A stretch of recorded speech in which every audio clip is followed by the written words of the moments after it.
In this video, we're going to break down 3 hours of SpongeBob lore and tell the entire story. Let's get started. First up, we got the genesis, how Stephen Hillenburg created SpongeBob SquarePants. Stephen Hillenburg first became fascinated with the ocean as a child and began developing his artistic abilities at a young age. This early love of the sea would eventually shape one of the most successful animated series in television history, but the path to creating SpongeBob SquarePants took decades of education, experimentation, and creative development. During college, Hillenburg majored in marine biology and minored in art. This unique combination of scientific knowledge and artistic talent would prove essential to creating a show that was both entertaining and rooted in real ocean life. After graduating in 1984, Hillenburg joined the Ocean Institute, an organization dedicated to educating the public about marine science and maritime history. The Ocean Institute focused on teaching people about the creatures and ecosystems found in the ocean, and Hillenburg worked there as an educator. While teaching marine biology to visitors of the Ocean Institute during the 1,980 seconds, Hillenburg created an unpublished educational comic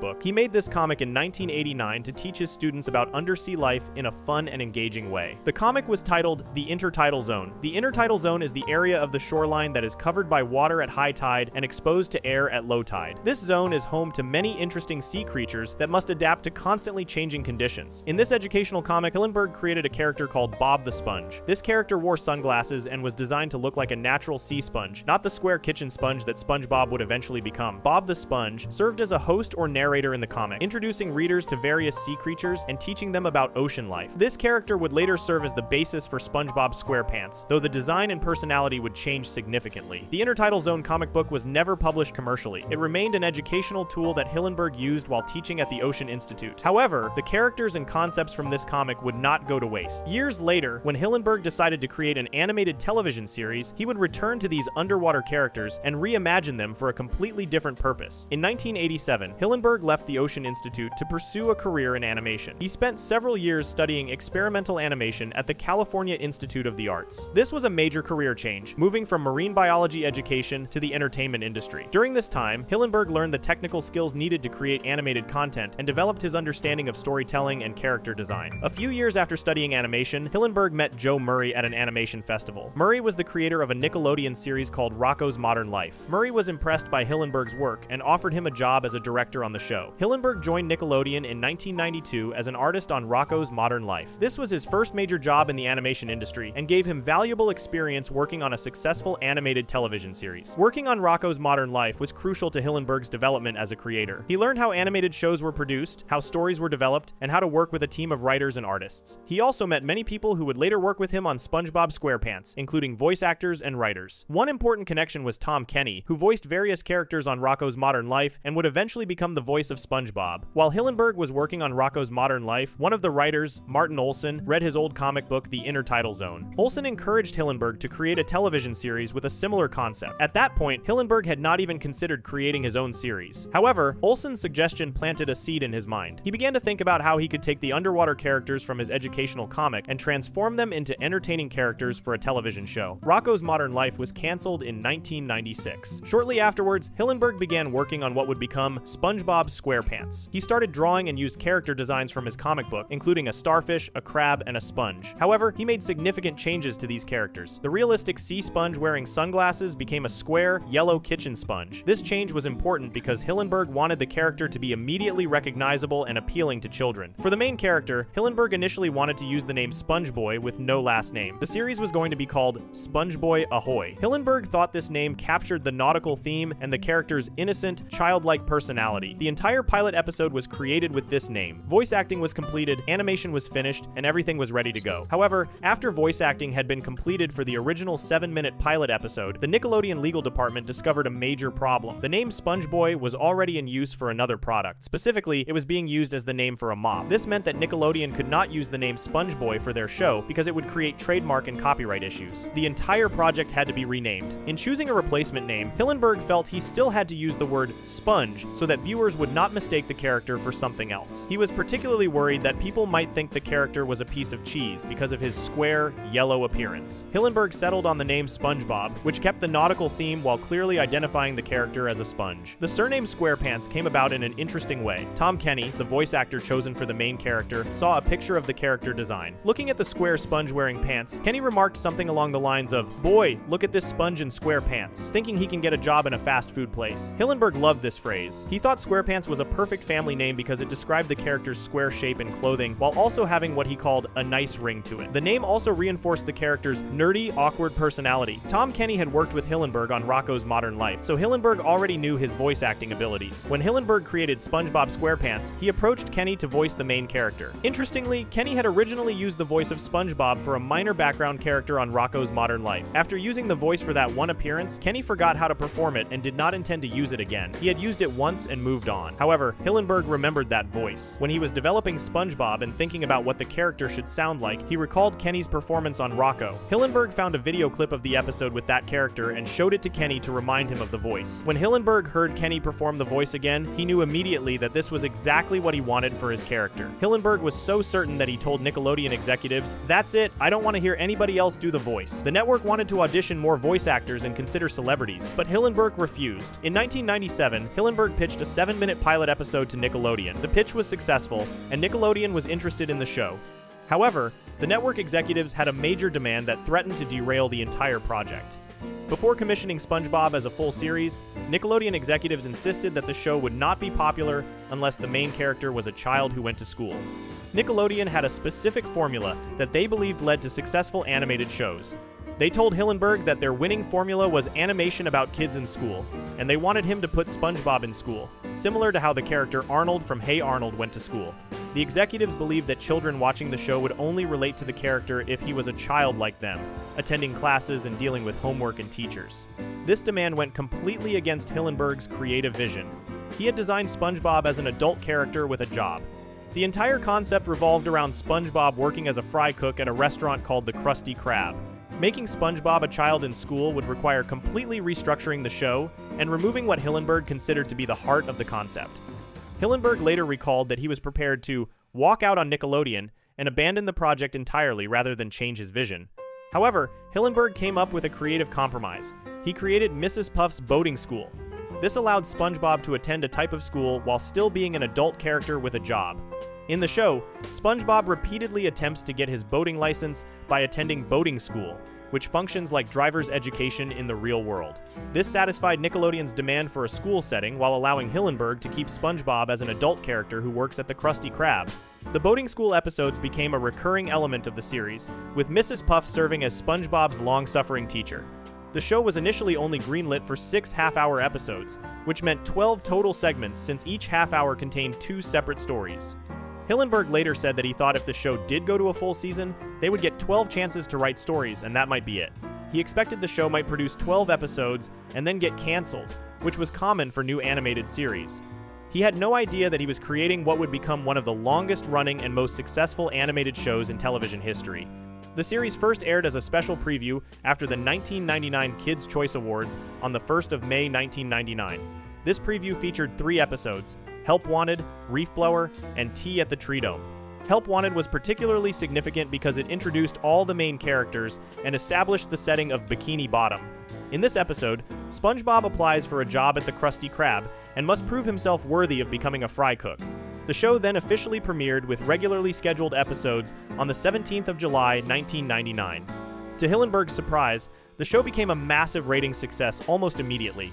It became the most viewed Saturday morning children's program and attracted viewers far beyond the intended demographic of young children. Teenagers, college students, and adults all became fans of the show. The unique humor, memorable characters, and creative underwater setting appealed to people of all ages. The show's success far exceeded anyone's expectations. What began as a simple educational comic book created by a marine biology teacher had transformed into a global phenomenon. Hillenburg's unique combination of scientific knowledge and artistic creativity, along with his refusal to compromise his vision, resulted in a show that would run for decades and generate billions of dollars in revenue. The journey from the intertidal zone to SpongeBob SquarePants took approximately 10 years. From the creation of the comic in 1989 to the premiere of the show in 1999, but it changed television animation forever. Before we move on, make sure to subscribe if you're enjoying this breakdown. Moving on, we have the name change, from SpongeBoy to SpongeBob. The story of how SpongeBob SquarePants got his name is one of the most interesting behind-the-scenes tales in animation history. What many fans do not realize is that the character was almost called something completely different, and the name we all know today only came about because of a last-minute legal problem that forced Stephen Hillenburg and his team to completely rebrand the show after most of the work had already been completed. When Stephen Hillenburg first began developing his underwater animated series in the mid-1990 seconds, he had a clear vision for what he wanted to call his main character. Hillenburg initially wanted to use the name SpongeBoy, with no last name at all. The main character would simply be called SpongeBoy, similar to how some classic cartoon characters have simple, straightforward names. This name captured the youthful, innocent, and enthusiastic personality that Hillenburg envisioned for the character. The series itself was going to be called SpongeBoy Ahoy. This title had a strong nautical theme, which was perfect for a show set in an underwater city.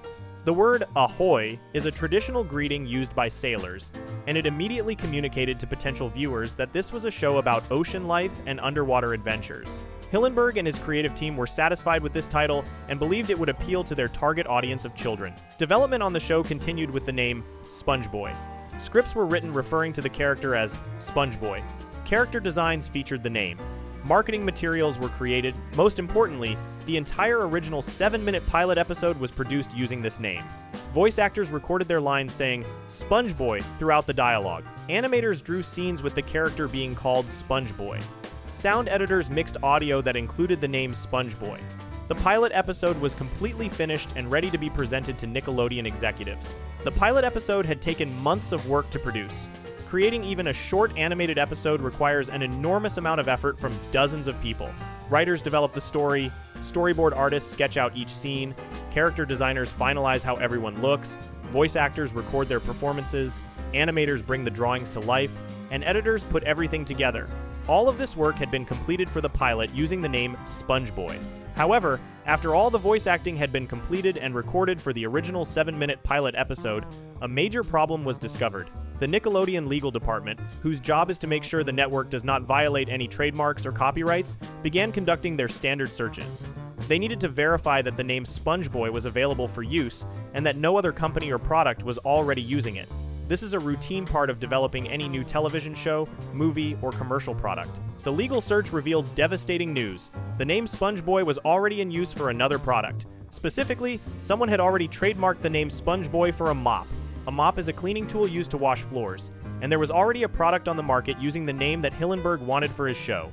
This meant that Nickelodeon could not legally use the name SpongeBoy for their animated series without risking a lawsuit from whoever owned the trademark for the mop product. Trademark law exists to prevent confusion among consumers. If two products have the same name, people might accidentally buy the wrong one or think that the two products are related to each other when they are not. Even though a mop and an animated television series are very different types of products, the fact that the name was already trademarked meant it was legally unavailable. Nickelodeon's lawyers advised that using the name SpongeBoy would create significant legal risk. This discovery created a crisis for the production. The entire pilot episode had been completed with the name SpongeBoy used throughout. Changing the name would require re-recording dialogue, modifying any text that appeared on screen, and potentially redoing marketing materials. Even worse, they would need to come up with a new name quickly because the show was on a schedule, and Nickelodeon needed to make decisions about whether to order a full season. The timing of this discovery was particularly unfortunate. If the legal issue had been identified earlier in the development process, before voice acting was recorded, it would have been much easier to change the name. However, discovering the problem after the pilot was finished meant that significant work would need to be redone. This is exactly why legal departments typically conduct trademark searches early in development, but somehow this particular issue had not been caught until after production was complete. Some people have wondered exactly what product was using the name SpongeBoy. The most common explanation is that it was a mop, as this makes logical sense since sponges and mops are both cleaning tools. However, the exact details of what specific product held the SpongeBoy trademark have been somewhat unclear over the years. Regardless of the specific product, the important fact is that the name was legally unavailable, forcing Hillenburg to choose something different. Hillenburg now faced the challenge of finding a new name for his main character. This was not a simple task. The name needed to be memorable, appealing to children, appropriate for the character's personality, and most importantly, it needed to clearly indicate that the character was a sponge. Hillenburg felt strongly that the new name had to include the word sponge somewhere in it. The reason Hillenburg insisted on keeping the word sponge in the name was practical. The main character was designed as a square, yellow, porous creature. While this design was based on a kitchen sponge, Hillenburg worried that children watching the show might not immediately understand what the character was supposed to be. The square yellow shape could be interpreted in different ways. Hillenburg was particularly concerned that viewers might mistake the character for a piece of cheese. This concern about being mistaken for cheese was not unreasonable.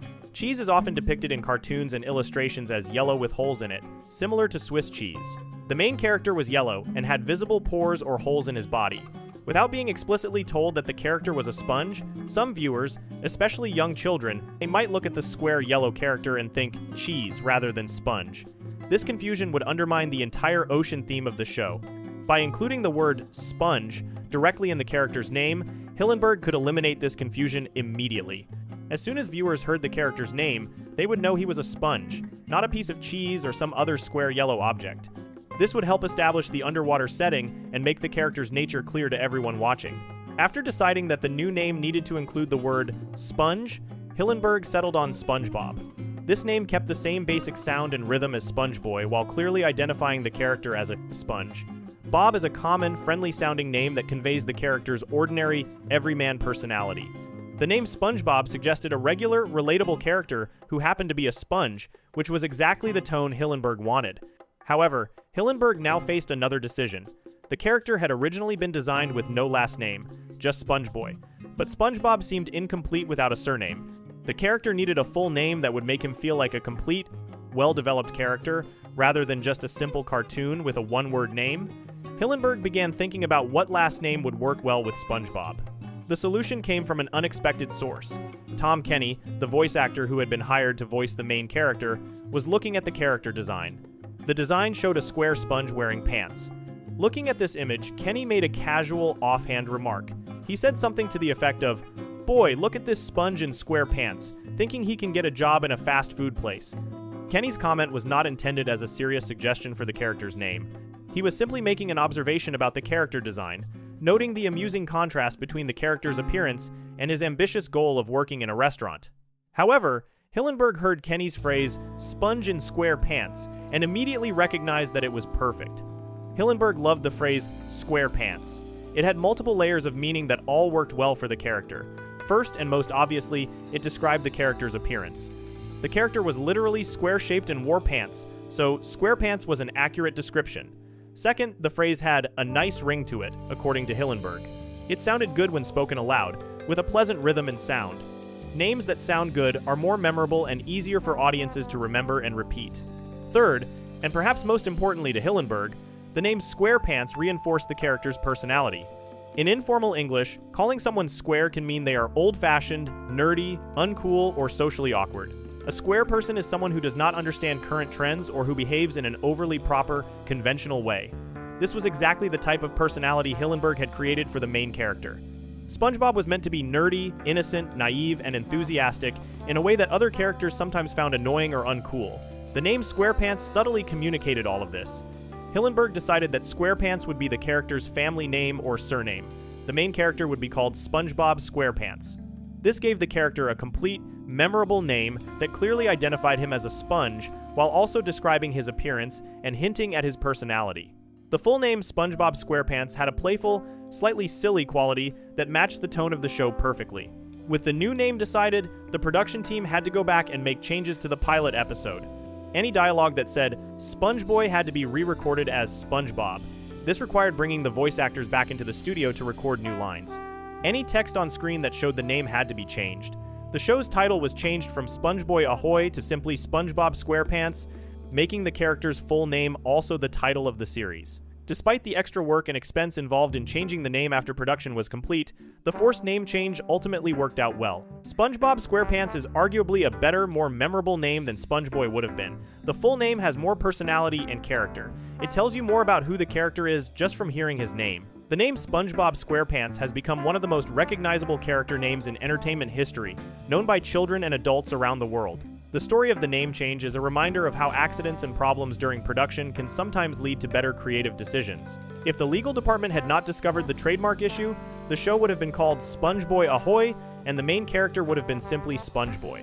While that version might have been successful, it is hard to imagine it being as memorable or iconic as SpongeBob SquarePants ultimately became. The enforced name change, while frustrating and expensive at the time, resulted in a stronger brand identity that has endured for decades. Before we move on, make sure to subscribe if you're enjoying this breakdown. Moving on to Nickelodeon's ultimatum, the school controversy. One of the most significant conflicts in the development of SpongeBob SquarePants occurred when Nickelodeon executives and Steven Hillenburg clashed over a fundamental aspect of the show's concept. This disagreement nearly ended the entire project before it ever made it to television, and the compromise that resolved the conflict would become one of the most memorable recurring elements of the series. The story of this controversy reveals the challenges creators face when working with large television networks and how creative solutions can satisfy both business concerns and artistic vision. After Steven Hillenburg successfully pitched the 7-minute pilot episode to Nickelodeon in 1997, the network was interested in ordering a full series. However, before they would commit to producing SpongeBob SquarePants as a regular show, the network executives had a major demand that threatened to completely change Hillenburg's vision for the series. The executives insisted that they would only produce the show if SpongeBob was a child who went to school. This demand was not a minor suggestion or a small note that could easily be incorporated. It represented a fundamental restructuring of what Hillenburg had created. The executives were asking Hillenburg to change the core concept of his show, to reimagine his main character as someone completely different from what he had designed. Understanding why this was such a controversial demand requires understanding what Hillenburg had originally created and what Nickelodeon wanted him to change it into. In Hillenburg's original vision, SpongeBob was an adult character who worked at a restaurant called the Krusty Krab. The entire concept of the show revolved around SpongeBob's job as a fry cook, his interactions with his co-workers, and his adventures when he was not working. SpongeBob lived in his own house, a pineapple under the sea. He had his own pet snail named Gary. He was independent and self-sufficient. While SpongeBob had a childlike personality, he was innocent, enthusiastic, naive, and optimistic. He was meant to be an adult character living an adult life. The job at the Krusty Krab was central to Hillenburg's concept. Much of the show's humor came from workplace situations. SpongeBob worked alongside Squidward, a grumpy coworker who found SpongeBob annoying. Their contrasting personalities created comedy. SpongeBob's boss, Mr. Krabs, was obsessed with money and running his business. The workplace setting allowed Hillenburg to explore themes about jobs, careers, bosses, and coworkers that would resonate with adult viewers while still being funny to children. Nickelodeon executives, however, did not believe this concept would work. They had a specific formula that they believed led to successful animated shows on their network. They told Hillenburg directly, "Our winning formula is animation about kids in school." The executives believed that children watching television would only relate to characters who were like them, children who went to school, dealt with homework, had teachers, and experienced the same daily life that their viewers experienced. The network executives specifically wanted SpongeBob to be like Arnold from Hey Arnold Under the Sea. Hey Arnold was a successful Nickelodeon animated series that featured a child protagonist who went to school, had friends his own age, and dealt with typical childhood problems. The show was popular with Nickelodeon's target audience. The executives believed that replicating this formula with SpongeBob would ensure success. From the network's business perspective, this demand made sense. Television networks invest significant money in producing animated series. Each episode costs hundreds of thousands of dollars to produce.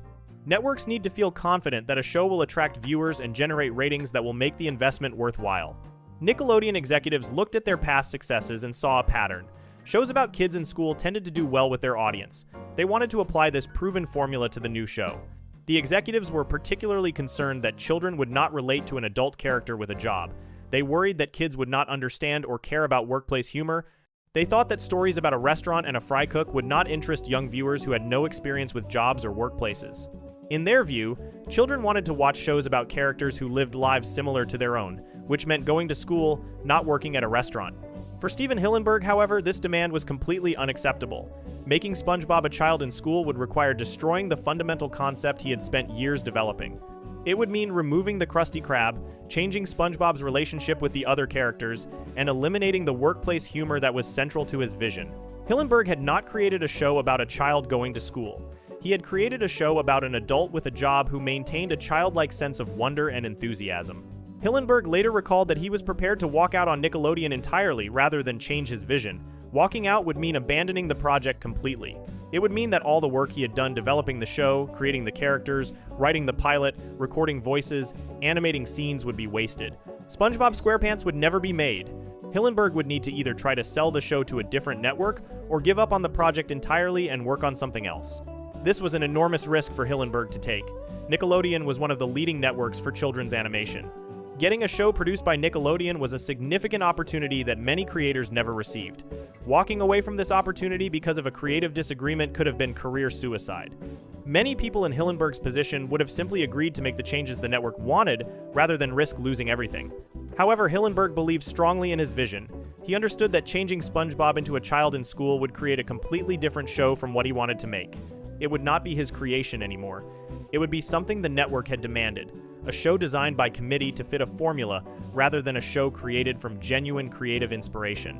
Hillenburg valued the integrity of his artistic vision enough that he was willing to walk away rather than compromise it. The situation created a standoff between Hillenburg and Nickelodeon. The network wanted the show, but only if it followed their formula. Hillenburg wanted to make the show, but only if he could do it his way. Neither side was willing to completely back down.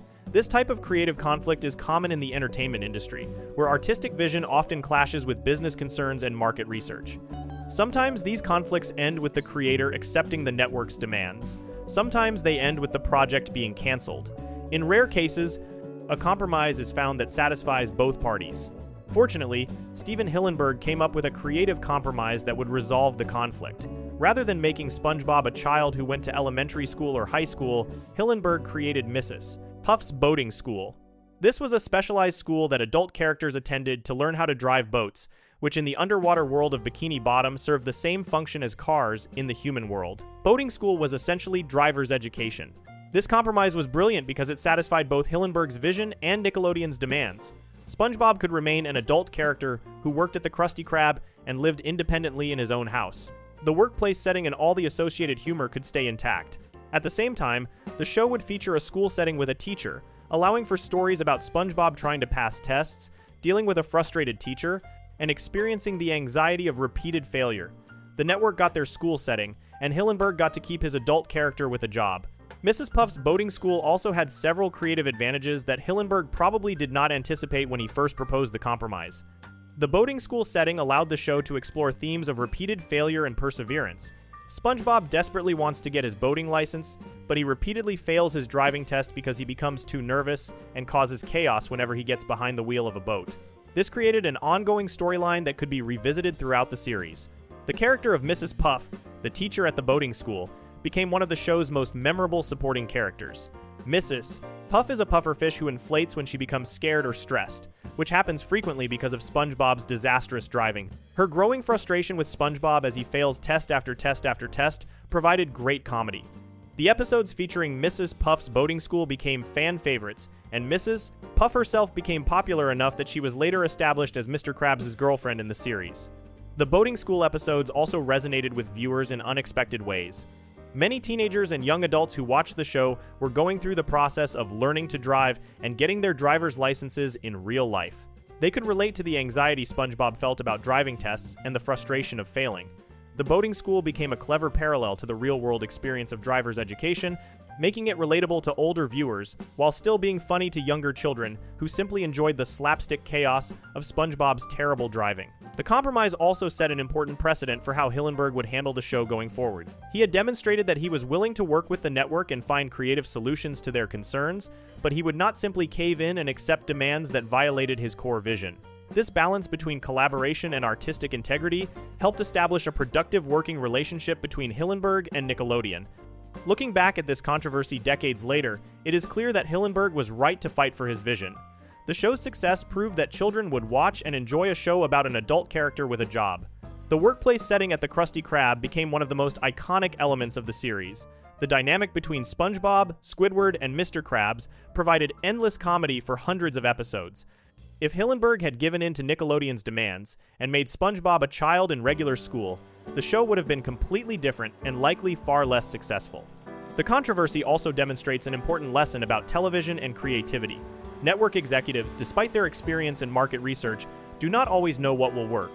Their formula about kids in school being necessary for success was proven wrong by SpongeBob SquarePants, which became one of Nickelodeon's most successful shows ever, despite or perhaps because of its unconventional approach of featuring an adult character in the lead role. Sometimes the most successful shows are the ones that break the established formulas rather than following them. The Mrs. Puff's boating school compromise became a defining element of the series that appeared throughout the show's entire run. Episodes featuring the boating school continued to be produced for decades, long after the initial controversy was forgotten by most viewers. What began as a compromise forced by a conflict between creator and network became an integral, beloved part of the show that nobody would want to remove. This story of the school controversy is a reminder that creative conflicts during development are not necessarily bad things. Sometimes these conflicts force creators to think in new directions and come up with ideas they would not have considered otherwise.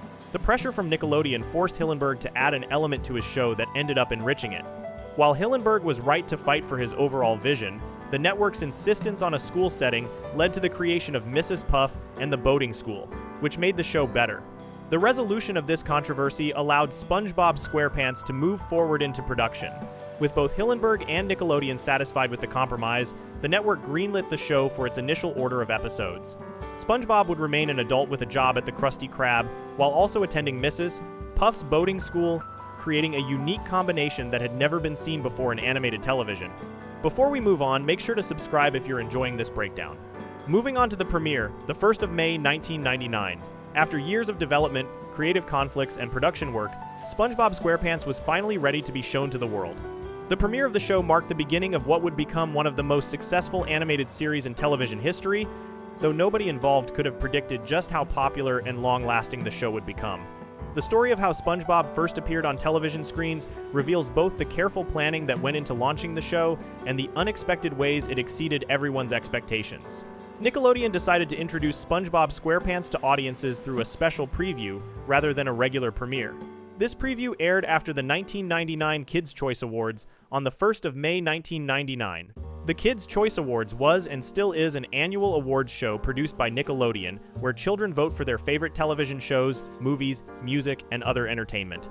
The show is one of Nickelodeon's biggest events of the year and attracts a large audience of children and families. By scheduling the SpongeBob preview to air immediately after the Kids' Choice Awards, Nickelodeon ensured that a large number of viewers would see the new show. People who had tuned in to watch the awards show would naturally keep watching to see what came next. This was a strategic decision by the network to give SpongeBob the best possible chance of finding an audience right from the start. Rather than launching the show during a random time slot when few people might be watching, Nickelodeon paired it with one of their most watched annual events. The preview that aired on the 1st of May 1999 was not just a single episode. Instead, Nickelodeon showed 3 separate episodes back-to-back, giving viewers a substantial introduction to the world of Bikini Bottom and its characters. The 3 episodes that premiered that night were Help Wanted, Reef Blower, and Tea at the Treedome. Each of these episodes was approximately 11 minutes long, which is the standard length for a SpongeBob episode. Together, they filled about a half-hour time slot with commercials. The choice of these specific 3 episodes for the premiere was deliberate and strategic. Each episode served a specific purpose in introducing viewers to the show. Help Wanted was the most important of the 3 because it established the basic premise of the entire series and introduced the main characters. This episode would set the tone for everything that followed. Help Wanted tells the story of how SpongeBob got his job at the Krusty Krab. At the beginning of the episode, SpongeBob wakes up excited because today is the day he is going to apply for a job as a fry cook at the Krusty Krab, a fast food restaurant in Bikini Bottom. His best friend Patrick Star encourages him, though SpongeBob is nervous about the interview. SpongeBob goes to the Krusty Krab to ask for a job from the owner, Mr. Eugene Krabs. Mr. Krabs does not want to hire SpongeBob because he thinks SpongeBob is too inexperienced and immature. However, Squidward Tentacles, the cashier at the Krusty Krab who also does not want SpongeBob to work there, convinces Mr. Krabs to send SpongeBob on an impossible errand. Mr. Krabs tells SpongeBob that he can have the job only if he goes to find a special spatula. SpongeBob eagerly accepts this challenge and runs off to find the spatula, not realizing that Mr. Krabs and Squidward never expected him to actually succeed.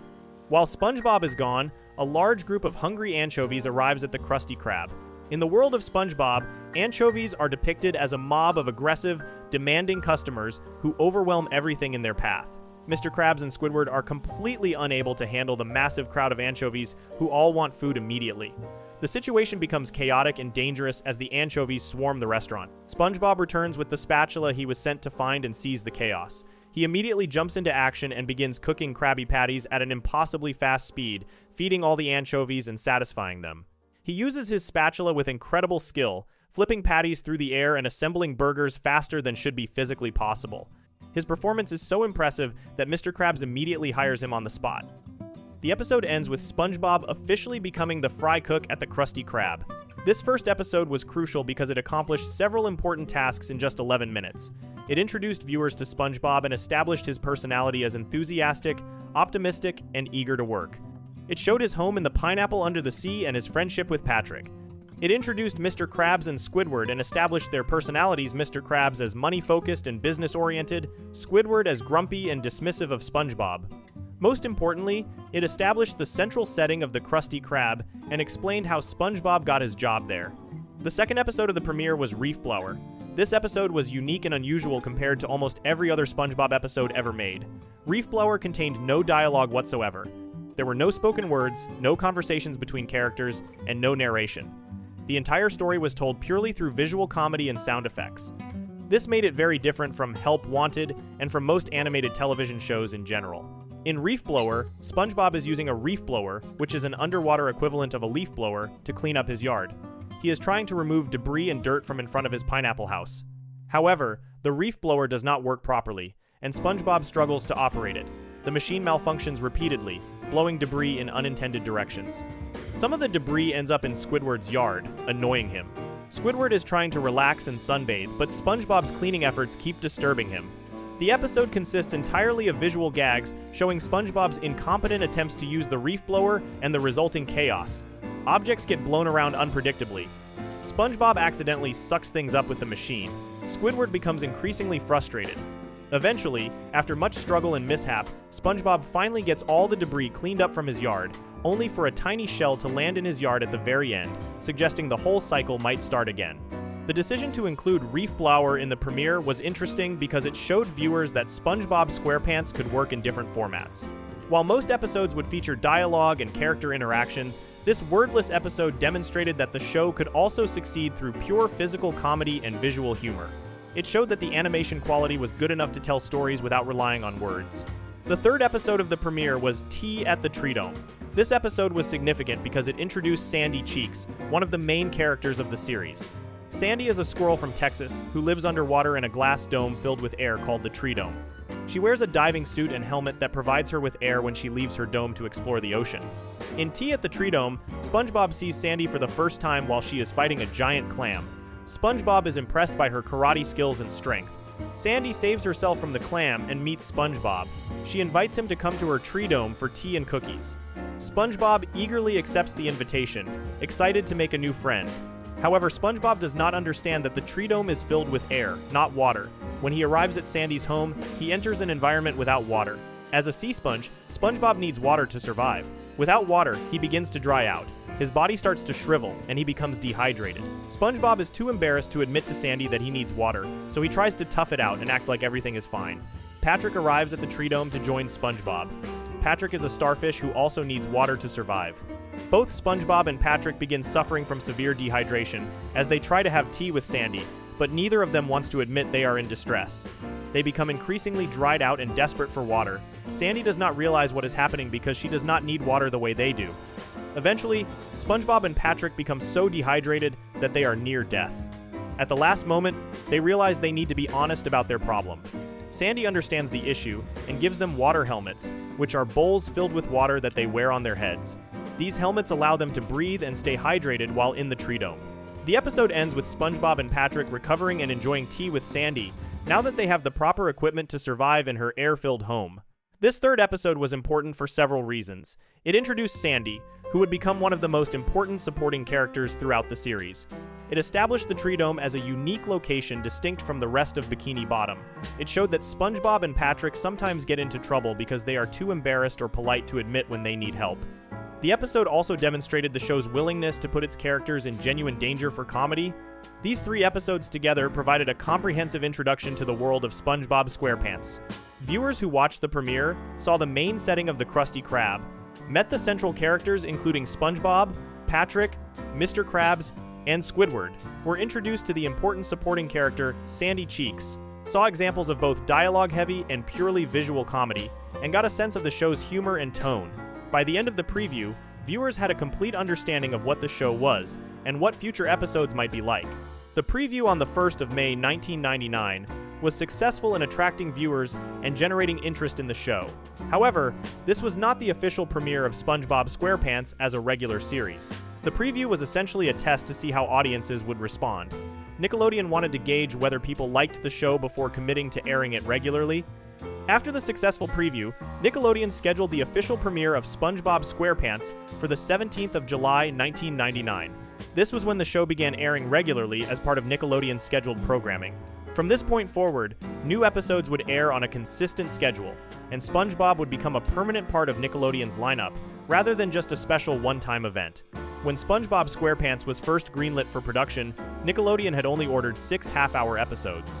In animation, a half-hour episode typically contains 2 separate 11-minute stories or segments. This meant Nickelodeon had ordered 12 total segments. This was a very small initial order, reflecting the network's uncertainty about whether the show would succeed. Stephen Hillenburg later recalled his thoughts when the show received this initial order. He said that he thought if the show did go to a full season, they would get 12 chances to write stories, and that might be it. He expected that they would produce those 12 segments, the show would air, and then it would probably get canceled. This was not pessimism on Hillenburg's part, it was realism. Many new animated shows fail to find an audience and get canceled after just 1 season or even less. Hillenburg hoped the show would succeed, but he knew that the odds were against any new show becoming a long-term hit. The limited initial order also made financial sense from Nickelodeon's perspective. Producing animated television is expensive. Each episode costs hundreds of thousands of dollars to make. Networks cannot afford to invest millions of dollars in a show that might fail. By ordering only 6 half-hours initially, Nickelodeon limited their financial risk. If the show failed, they would lose less money than if they had committed to a full season up front. However, SpongeBob SquarePants did not fail. To everyone's surprise, including Hillenburg's, the show became a massive ratings success almost immediately. Children loved the show and began watching it in large numbers. The preview and official premiere attracted strong viewership. As new episodes aired, more and more people tuned in. The show quickly became one of the most watched programs on Nickelodeon. What was even more surprising was that the show attracted viewers far beyond Nickelodeon's traditional target demographic. While Nickelodeon typically aimed their programming at children between the ages of 2 and 11, SpongeBob began attracting teenagers, college students, and adults. The humor worked on multiple levels, with simple slapstick comedy for young children and more sophisticated wordplay and situational comedy for older viewers. College students began hosting SpongeBob viewing parties. Adults admitted to watching the show even without children. The show became the most viewed Saturday morning children's program, which was a significant achievement. Saturday morning has traditionally been the most competitive time slot for children's television, with multiple networks all trying to capture young viewers who are home from school. For SpongeBob to become the #1 show during this crucial time slot indicated that it was not just popular but dominant in its market. Nickelodeon quickly realized they had a hit on their hands. The initial order of 6 half-hours was just the beginning. The network began ordering more episodes, expanding the show into multiple seasons. The show that Hillenburg thought might only last 12 segments ended up running for hundreds of episodes across dozens of seasons, becoming one of the longest-running animated series in television history. The success of the premiere exceeded all expectations and launched SpongeBob SquarePants into a position of cultural significance that very few television shows ever achieve. What began as a small preview after an awards show became the starting point for a phenomenon that would span decades and influence multiple generations of viewers. Before we move on, make sure to subscribe if you're enjoying this breakdown. Moving on, we have SpongeBob SquarePants, the optimistic fry cook. SpongeBob SquarePants is the main character and title character of the entire series. Everything in the show revolves around him, his adventures, his relationships with other characters, and his daily life in Bikini Bottom. Understanding who SpongeBob is as a character, his personality, his background, his motivations, and his role in the underwater world is essential to understanding why the show became so successful and why audiences of all ages connected with this unusual yellow sponge. According to canonical information from the series, SpongeBob SquarePants was born on the 14th of July, 1986. This birth date has been established in official materials and referenced within the show itself. The date places SpongeBob as being in his early teens when the show first premiered in 1999, though his exact age has been somewhat ambiguous throughout the series. The show has never been entirely consistent about how old SpongeBob is supposed to be, sometimes treating him as a young adult, and sometimes giving him characteristics that seem younger. The character of SpongeBob SquarePants was designed and created by Stephen Hillenburg, the show's creator. Hillenburg drew directly from his earlier work when developing SpongeBob. The character is based on Bob the Sponge, a character that Hillenburg had created for his educational comic book called The Intertidal Zone back in 1984. However, significant changes were made when transforming Bob the Sponge into SpongeBob SquarePants. In the original educational comic, The Intertidal Zone, Bob the Sponge looked like a realistic sea sponge. He had the irregular, bumpy texture of a natural ocean sponge and wore sunglasses. This design was appropriate for an educational comic where the goal was to teach people about real sea creatures. However, when Hillenburg decided to create an entertainment show rather than an educational program, he realized that a realistic sea sponge would not work well as the main character of an animated comedy series. Hillenburg made a crucial design decision. He changed the character from a realistic sea sponge into a kitchen sponge. Instead of having the irregular, organic shape of a natural sponge, SpongeBob has a perfect square or rectangular shape. His body is bright yellow with visible pores or holes, exactly like a common household cleaning sponge. This design choice made the character more visually distinctive and easier to animate. The square shape also made the character more memorable and gave him a unique silhouette that viewers could recognize instantly. The square kitchen sponge design created some interesting implications for the character. While SpongeBob lives in the ocean and is referred to as a sea sponge, his appearance is that of a man-made object.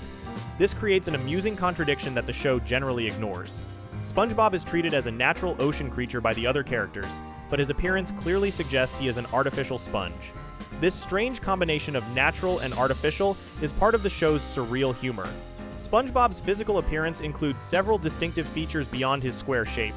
He has large blue eyes that express a wide range of emotions. His eyes are usually very wide open, giving him a look of constant surprise or excitement. He has a large smile that shows his square white teeth. His nose is a simple curved line, and he has 3 round holes on each side of his face that might represent pores. On the top of his head, he has several square holes that might be meant to suggest the holes found in a kitchen sponge. For clothing, SpongeBob wears a white short-sleeved collared shirt with a red tie. His pants are brown and square-shaped, matching his body. He wears black shoes with shiny tips, which are sometimes depicted as being very squeaky when he walks. This outfit makes SpongeBob look like he is dressed for an office job or formal workplace, which creates a humorous contrast with his childlike personality and the fact that he works in a fast food restaurant. The outfit also reinforces the theme of SpongeBob taking his job very seriously and treating it as an important career. The voice of SpongeBob SquarePants is provided by Tom Kenny, a veteran voice actor who had worked with Stephen Hillenburg previously on the animated show Rocko's Modern Life. The story of how Tom Kenny came to voice SpongeBob is interesting and shows how creative decisions sometimes happen by chance rather than through careful planning. When Hillenburg was developing SpongeBob SquarePants and thinking about what the main character should sound like, he approached Kenny specifically because of their previous working relationship. Interestingly, Tom Kenny had actually already created the voice that would become SpongeBob's voice, though he did not realize at the time that he would use it again. While working on Rocko's Modern Life, Kenny had used a particular high-pitched, enthusiastic voice for a minor background character who appeared briefly in one episode. This was not an important character, just someone who appeared for a few seconds. After voicing that character, Kenny forgot about the voice and did not think he would ever use it again. It was just one of many different voices he had created for various small roles. However, Stephen Hillenburg remembered that voice. When he was developing SpongeBob and trying to decide what the character should sound like, Hillenburg recalled Kenny's performance of that minor character from Rocko's Modern Life. The voice had stuck in Hillenburg's memory because it had a unique quality that seemed perfect for what he was trying to create. However, Kenny himself had completely forgotten how he had performed that voice. To help Kenny remember, Hillenburg found a video clip of the episode of Rocko's Modern Life where Kenny had used that voice. He showed Kenny the clip so Kenny could hear himself performing the voice and remember how he had done it. When Kenny watched the clip and heard the voice again, he was able to recreate it. Once Hillenburg heard Kenny perform the voice again, he knew immediately that this was exactly what he wanted for SpongeBob. The voice captured everything he imagined for the character. Hillenburg was so certain that Kenny's voice was perfect that he told Nickelodeon executives, "That's it, I don't want to hear anybody else do the voice." This was a bold statement because television networks typically want to hear auditions from multiple actors before making a final decision. Networks often prefer to cast celebrity voices because famous actors can help promote a show. However, Hillenburg insisted that Tom Kenny was the only person who should voice SpongeBob, and he refused to consider anyone else. Tom Kenny's voice for SpongeBob is high-pitched, energetic, and enthusiastic. The voice sounds childlike and innocent, perfectly matching SpongeBob's personality. Kenny's performance includes frequent laughter, excited exclamations, and a sense of constant joy and optimism. The voice can shift to express other emotions when needed: fear, sadness, anger, but it always returns to that baseline of cheerful enthusiasm. Kenny's voice work is a huge part of why SpongeBob is such a memorable and beloved character. In addition to voicing SpongeBob, Tom Kenny also voices several other characters in the show. Most notably, he voices Gary the Snail, SpongeBob's pet. Gary only says meow like a cat, but Kenny performs these meows in ways that suggest different emotions and meanings. Kenny also voices the French narrator who appears at the beginning and end of many episodes, speaking in an exaggerated French accent and describing Bikini Bottom in the style of a nature documentary. Kenny voices various other minor characters throughout the series as well. The most defining characteristic of SpongeBob as a character is his job at the Krusty Krab. For the majority of the series, SpongeBob works as a fry cook at the Krusty Krab, a fast food restaurant in Bikini Bottom. The Krusty Krab is owned by Eugene H. Krabs, usually called Mr. Krabs, who is obsessed with money and running a profitable business. SpongeBob's co-worker at the Krusty Krab is Squidward Tentacles, who works as the cashier and generally dislikes both his job and SpongeBob. SpongeBob treats his job with incredible seriousness and dignity. While many people view working at a fast food restaurant as a low-status job or something to do temporarily while pursuing other goals, SpongeBob treats his position as a fry cook as if it is the most important career in the world. He acts like a workaholic, meaning someone who is obsessed with their work and spends excessive amounts of time and energy on their job. SpongeBob is not forced to work this hard. He chooses to because he genuinely loves his job. SpongeBob's primary responsibility at the Krusty Krab is cooking Krabby Patties, the restaurant's signature food item. A Krabby Patty is a burger or sandwich made from a patty of some kind of food. The exact ingredients are kept secret within the show's plot, served on a bun with various toppings. SpongeBob is extremely skilled at making Krabby Patties. He can produce a perfect Krabby Patty within seconds, working at speeds that seem superhuman or impossible. His burgers are consistently delicious, and customers love them. In addition to his role as fry cook, SpongeBob occasionally takes on other jobs at the Krusty Krab. He sometimes works as a janitor, cleaning the restaurant. He occasionally fills in as the cashier when Squidward is unavailable or refuses to work. In a few episodes, he temporarily becomes the manager of the restaurant. Though these situations are usually temporary, SpongeBob's job title may vary, but his primary identity is as a fry cook, the person who makes the food that keeps the restaurant successful. SpongeBob's love for his job goes beyond normal job satisfaction. He has what can only be described as an abnormal love for being a fry cook. He wakes up every morning excited to go to work. He dreams about making Krabby Patties. He feels genuine joy when cooking burgers. When he is not allowed to work, whether because the restaurant is closed, because he has been fired, or because Mr. Krabs has given him time off, SpongeBob becomes sad and depressed. Work is not just what SpongeBob does. It is a core part of his identity and his source of happiness. This relationship with work makes SpongeBob an unusual character for a children's show. Most cartoon characters aimed at children either do not have jobs or treat their jobs as annoying obligations they have to endure. SpongeBob is the opposite. He represents someone who has found their calling, the perfect career that brings them joy and fulfillment. In this way, SpongeBob can be seen as an aspirational figure. He has achieved something many adults struggle with, which is finding work that they genuinely enjoy. However, SpongeBob's extreme enthusiasm for his job also serves as a source of comedy. His co-worker Squidward hates working at the Krusty Krab and finds SpongeBob's cheerfulness annoying and exhausting. The contrast between SpongeBob's love of the job and Squidward's misery creates much of the show's humor. SpongeBob's tendency to prioritize his job above everything else, including his own well-being and social life, is also played for comedy in various episodes. SpongeBob lives in a pineapple house on the ocean floor. His address is on Conch Street in Bikini Bottom. The pineapple is a whole fruit that somehow grows underwater and has been hollowed out to create living space inside. The house has multiple rooms, including a living room, kitchen, bedroom, bathroom, and library. The exterior of the pineapple is orange with the typical diamond pattern texture of a real pineapple, and it has green leaves sprouting from the top. The house sits on the ocean floor between Patrick's Rock and Squidward's Easter Island Head. Living with SpongeBob in the pineapple house is his pet snail, Gary. In the world of SpongeBob, snails are the equivalent of cats. They meow instead of making snail sounds, and they are kept as pets the same way cats are pets in the real world. Gary is highly intelligent and often seems smarter than SpongeBob, though he can only communicate through meowing. SpongeBob loves Gary very much and treats him as both a pet and a best friend. The relationship between SpongeBob and Gary is one of the most consistent and heartwarming elements of the show. SpongeBob's best friend is Patrick Star, a starfish who lives under a rock right next to SpongeBob's pineapple house. Patrick is notable for being extremely unintelligent and lazy, creating a contrast with SpongeBob's energy and work ethic. Despite their differences, SpongeBob and Patrick spend enormous amounts of time together and consider each other best friends. Much of the show's comedy comes from SpongeBob and Patrick getting into trouble together through a combination of SpongeBob's enthusiasm and Patrick's stupidity. SpongeBob's personality is defined by several key traits. First and foremost, he is relentlessly optimistic. He sees the good in every situation and every person. Even when bad things happen to him, SpongeBob maintains a positive attitude and believes things will work out. This optimism is not naive. SpongeBob experiences disappointment and sadness, but he always bounces back to his natural state of cheerfulness. This makes him somewhat unusual as a protagonist because he rarely changes or grows. He maintains the same positive outlook regardless of what happens to him. Second, SpongeBob is innocent and naive. He trusts people easily and believes what they tell him. He does not understand sarcasm well. He takes things literally. He fails to recognize when people are trying to manipulate him or take advantage of him. This innocence makes him vulnerable to being tricked or used by other characters, particularly Plankton, who frequently tries to manipulate SpongeBob into helping him steal the Krabby Patty secret formula. However, SpongeBob's innocence is also endearing and is part of why audiences like him. Third, SpongeBob is extremely enthusiastic about everything he does. Whether he is working, jellyfishing with Patrick, practicing karate with Sandy, or blowing bubbles, SpongeBob approaches every activity with maximum energy and excitement. He does not do things halfway. This enthusiasm sometimes annoys other characters, particularly Squidward, who finds SpongeBob's constant energy exhausting. However, this enthusiasm is also what makes SpongeBob so effective at his job and so successful at the things he cares about.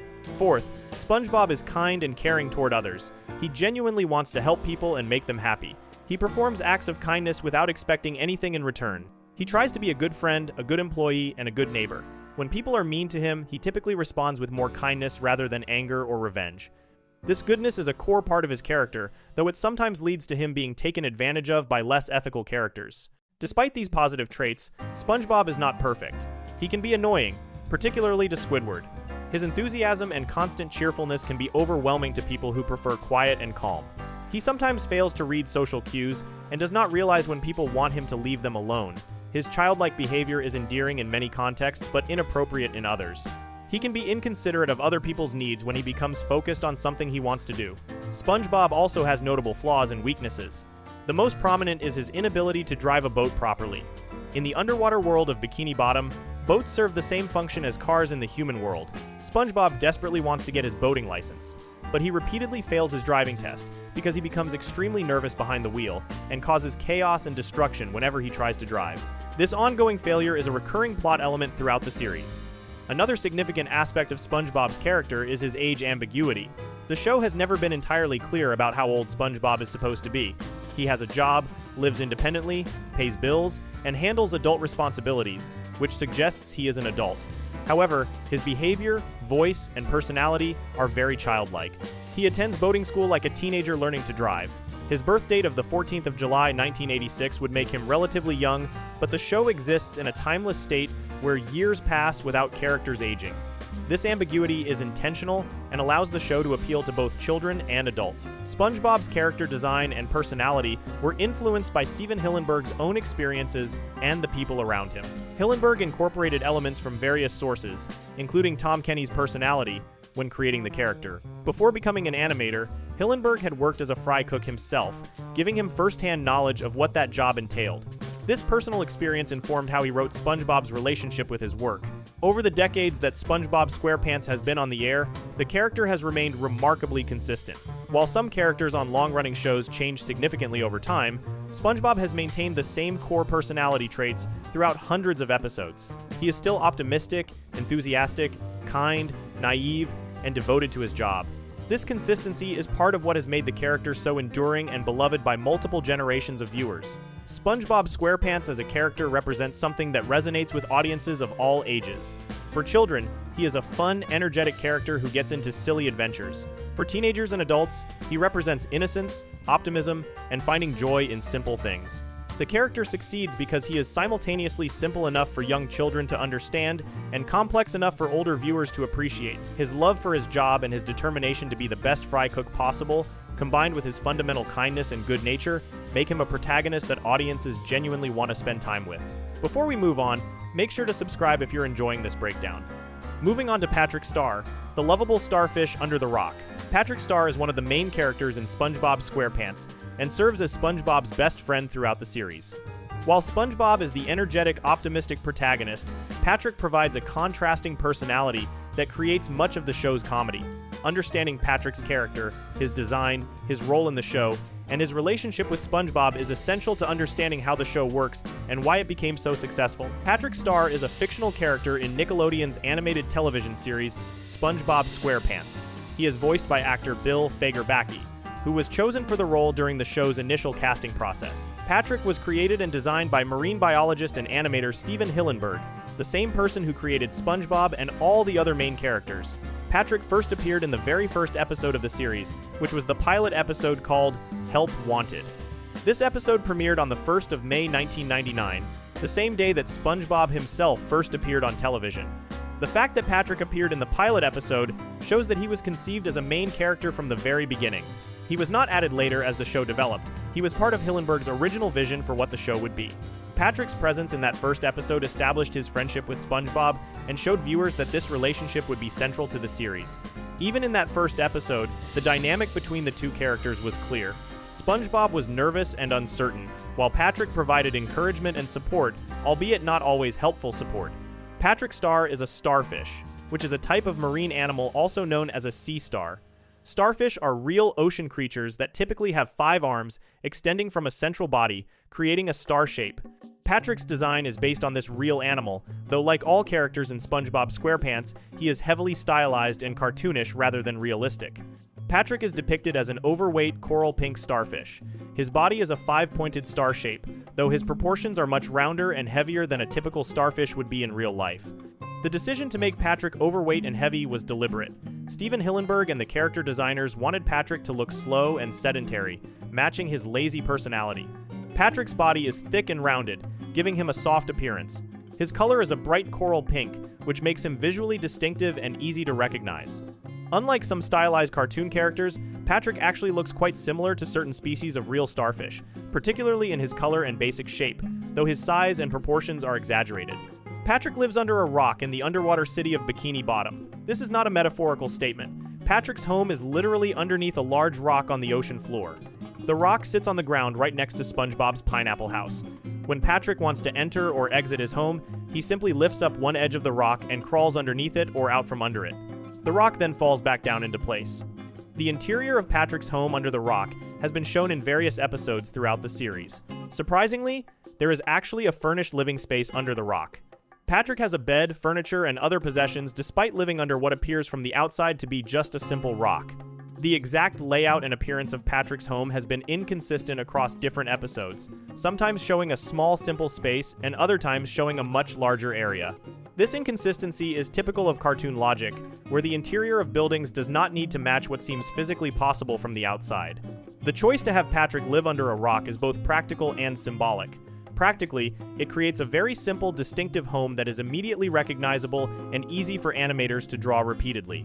Symbolically, living under a rock suggests simplicity and perhaps a lack of ambition or sophistication. The phrase living under a rock is sometimes used to describe someone who is unaware of current events or popular culture, which fits Patrick's character as someone who is not very intelligent or aware of what is happening around him. Patrick Star's most significant character trait is his low intelligence. Throughout the series, Patrick is consistently portrayed as being extremely unintelligent, often to a degree that seems impossible. He struggles with basic concepts, forgets things immediately after learning them, and frequently misunderstands simple situations. Stephen Hillenburg, the show's creator, described Patrick as probably the dumbest guy in town, which accurately captures how the character is written and portrayed. Patrick's stupidity is not mean-spirited or cruel. It is presented as an innocent lack of intelligence rather than willful ignorance. Patrick is not trying to be stupid. He simply lacks the mental capacity to understand many things. This makes him sympathetic rather than frustrating. Viewers laugh at Patrick's mistakes and misunderstandings, but they are not encouraged to look down on him or feel superior to him. His stupidity is part of his character, like having blue eyes or being tall, rather than a moral failing. The second major trait of Patrick's character is his laziness. Patrick is shown to be extremely lazy throughout the series, rarely engaging in productive activities or work of any kind. He spends most of his time sleeping under his rock, watching television, or doing nothing at all. When SpongeBob suggests activities, Patrick often resists because they require effort or energy. Patrick's laziness is so extreme that he has become known for it, and several episodes focus specifically on his refusal to do anything productive. Patrick's laziness and lack of intelligence combine to define his economic status. Patrick is unemployed, meaning he does not have a job. Unlike SpongeBob, who works at the Krusty Krab and takes his job very seriously, Patrick has no regular employment. He has described himself as a self-proclaimed expert in the art of doing nothing, which perfectly captures his approach to life. Patrick is not looking for work, not trying to find a career, and not concerned about his lack of employment. He is content to simply exist without working. This unemployment creates an interesting question that the show generally does not address. How does Patrick survive without money or a job? In real life, people need money to buy food, pay for housing, and cover their living expenses. Patrick appears to have no income, yet he has a home under his rock and enough food to eat. The show does not explain this, operating on cartoon logic where characters can exist without the financial concerns that would affect real people. This is typical of animated comedies where economic realism is sacrificed for the sake of storytelling. Despite his low intelligence and laziness, Patrick is not portrayed as a negative character or a bad person. He has a good heart and genuinely cares about SpongeBob. Patrick is loyal to his best friend and tries to help SpongeBob, even though his attempts to help often make situations worse because of his stupidity. Patrick's intentions are almost always good, even when his actions cause problems. This makes him a sympathetic character rather than an antagonist or someone the audience is meant to dislike. The friendship between Patrick and SpongeBob is the emotional core of the series. The two characters are best friends who spend enormous amounts of time together. They go jellyfishing together, which is a favorite activity in Bikini Bottom similar to butterfly catching. They blow bubbles together, they play childish games together. They embark on various adventures together. Their friendship is genuine and deep, even though Patrick's stupidity sometimes tests SpongeBob's patience. What makes their friendship interesting is how different the two characters are in some ways. SpongeBob is energetic and constantly active, while Patrick is lazy and prefers to do nothing. SpongeBob has a job that he loves and takes seriously, while Patrick is unemployed and has no interest in working. SpongeBob is naive but not stupid, while Patrick is genuinely unintelligent. Despite these differences, the two characters genuinely enjoy each other's company and consider each other best friends. The friendship between SpongeBob and Patrick also creates much of the show's comedy. Many episodes feature the two friends getting into trouble together, usually because Patrick's stupidity leads them into dangerous or problematic situations, and SpongeBob's enthusiasm causes him to go along with Patrick's terrible ideas. Their combined lack of wisdom, SpongeBob's naivety, and Patrick's stupidity creates a dynamic where neither of them recognizes when they are making bad decisions. Patrick Star's physical appearance includes several distinctive features. As mentioned, he is coral pink in color and has a 5-pointed star shape. His body is round and heavy, giving him a chubby appearance. Patrick has eyes that sit on top of his head on short stalks, which is similar to how some real starfish have eye spots on the tips of their arms. His eyes are green with black pupils. Patrick has a large mouth that takes up much of his face, and when he opens his mouth wide, it reveals a cavernous interior, often used for comedic effect. Patrick's clothing is minimal and simple. He usually wears only a pair of lime green shorts with purple flowers on them. These shorts are his standard outfit throughout the series and have become an iconic part of his character design. The choice to have Patrick wear only shorts, with no shirt or shoes, emphasizes his lazy, casual approach to life. He is not dressed for work or formal occasions. He is dressed for lounging around and doing nothing. In some episodes, Patrick's clothing changes to match specific situations. For example, in scenes where Patrick is sleeping, he sometimes wears different clothing. In some episodes, he has been shown wearing pajamas or other sleep attire. The specific details of what Patrick wears to bed have varied across different episodes. However, his standard appearance in most episodes is just the lime green shorts with purple flowers, making this his most recognizable outfit. Interestingly, Patrick has no visible ears on his body. This has been explicitly noted in the show and creates some humorous situations. Despite having no ears, Patrick can hear perfectly well. The show does not explain how Patrick can hear without ears. This is simply accepted as part of the cartoon logic of the underwater world. The lack of ears is based on the biology of real starfish, which do not have ears in the traditional sense, though they can sense vibrations and changes in their environment. Bill Fagerbakke is the voice actor who performs Patrick's voice. Fagerbakke was cast in the role during the original casting process for the show. His voice for Patrick is deep and slow, which contrasts sharply with Tom Kenny's high-pitched, energetic voice for SpongeBob. Fagerbakke's performance gives Patrick a dopey, slow-witted quality that perfectly matches the character's low intelligence. The voice sounds friendly and good-natured, but also clearly unintelligent, which is exactly what the character requires. Bill Fagerbakke voices not only Patrick Star, but also various other characters throughout the series. He provides voices for multiple minor characters and background characters as needed. However, Patrick is by far his most prominent and important role in the series. Fagerbakke has voiced Patrick continuously since the show's debut in 1999, providing consistency to the character across hundreds of episodes spanning more than 2 decades. The creation of Patrick's character has an interesting backstory. Patrick was first created for an early draft of the episode Pizza Delivery, which would eventually become one of the episodes in the first season. In this early version of the episode, SpongeBob and Squidward were going to go on a road trip together. During this road trip, they were planned to meet a starfish character who worked as a bartender. This original starfish character was described as angry and having a huge chip on his shoulder because he was pink and upset about being pink. However, this angry pink bartender starfish character was retooled and transformed during development. Instead of being an angry character that SpongeBob and Squidward met during a single episode, the starfish character was reimagined as Patrick Star, SpongeBob's neighbor and best friend. The pink color was kept, but the angry personality was completely changed to the friendly, stupid, lazy character that Patrick became. This transformation shows how characters can evolve during the development process, with early concepts being modified until they become something quite different from the original idea. Stephen Hillenburg had specific reasons for choosing a starfish as one of the main characters. According to Hillenburg, the character was conceived as a starfish to embody the animal's nature in an interesting way. Hillenburg explained that starfish look dumb and slow when people observe them in nature. If you see a starfish in a tide pool or aquarium, it appears to barely move and seems unintelligent. However, Hillenburg noted that in reality, starfish are very active and aggressive creatures. They are predators that hunt and eat other marine animals. This contradiction between appearance and reality fascinated Hillenburg. For Patrick's character, Hillenburg took the dumb and slow appearance of starfish and made it literal. Patrick really is dumb and slow, matching how starfish appear rather than how they actually behave in nature. This is the opposite of what Hillenburg did with other characters, where he sometimes subverted expectations. With Patrick, he leaned into the stereotype and made it the reality of the character. Patrick looks lazy and stupid, and he is lazy and stupid. Patrick's role in the show extends beyond just being SpongeBob's friend. He serves several important narrative functions that help the show work. First, Patrick provides comic relief through his stupidity. When situations need to become more chaotic or absurd, Patrick's lack of intelligence can drive the plot in unpredictable directions. Second, Patrick serves as someone for SpongeBob to interact with outside of work. While much of the show takes place at the Krusty Krab, Patrick provides SpongeBob with activities and adventures during his time off. Third, Patrick's laziness and lack of ambition create a contrast with SpongeBob's work ethic and enthusiasm, highlighting SpongeBob's unique qualities. Patrick's intelligence, or lack thereof, varies somewhat across different episodes depending on what the plot requires.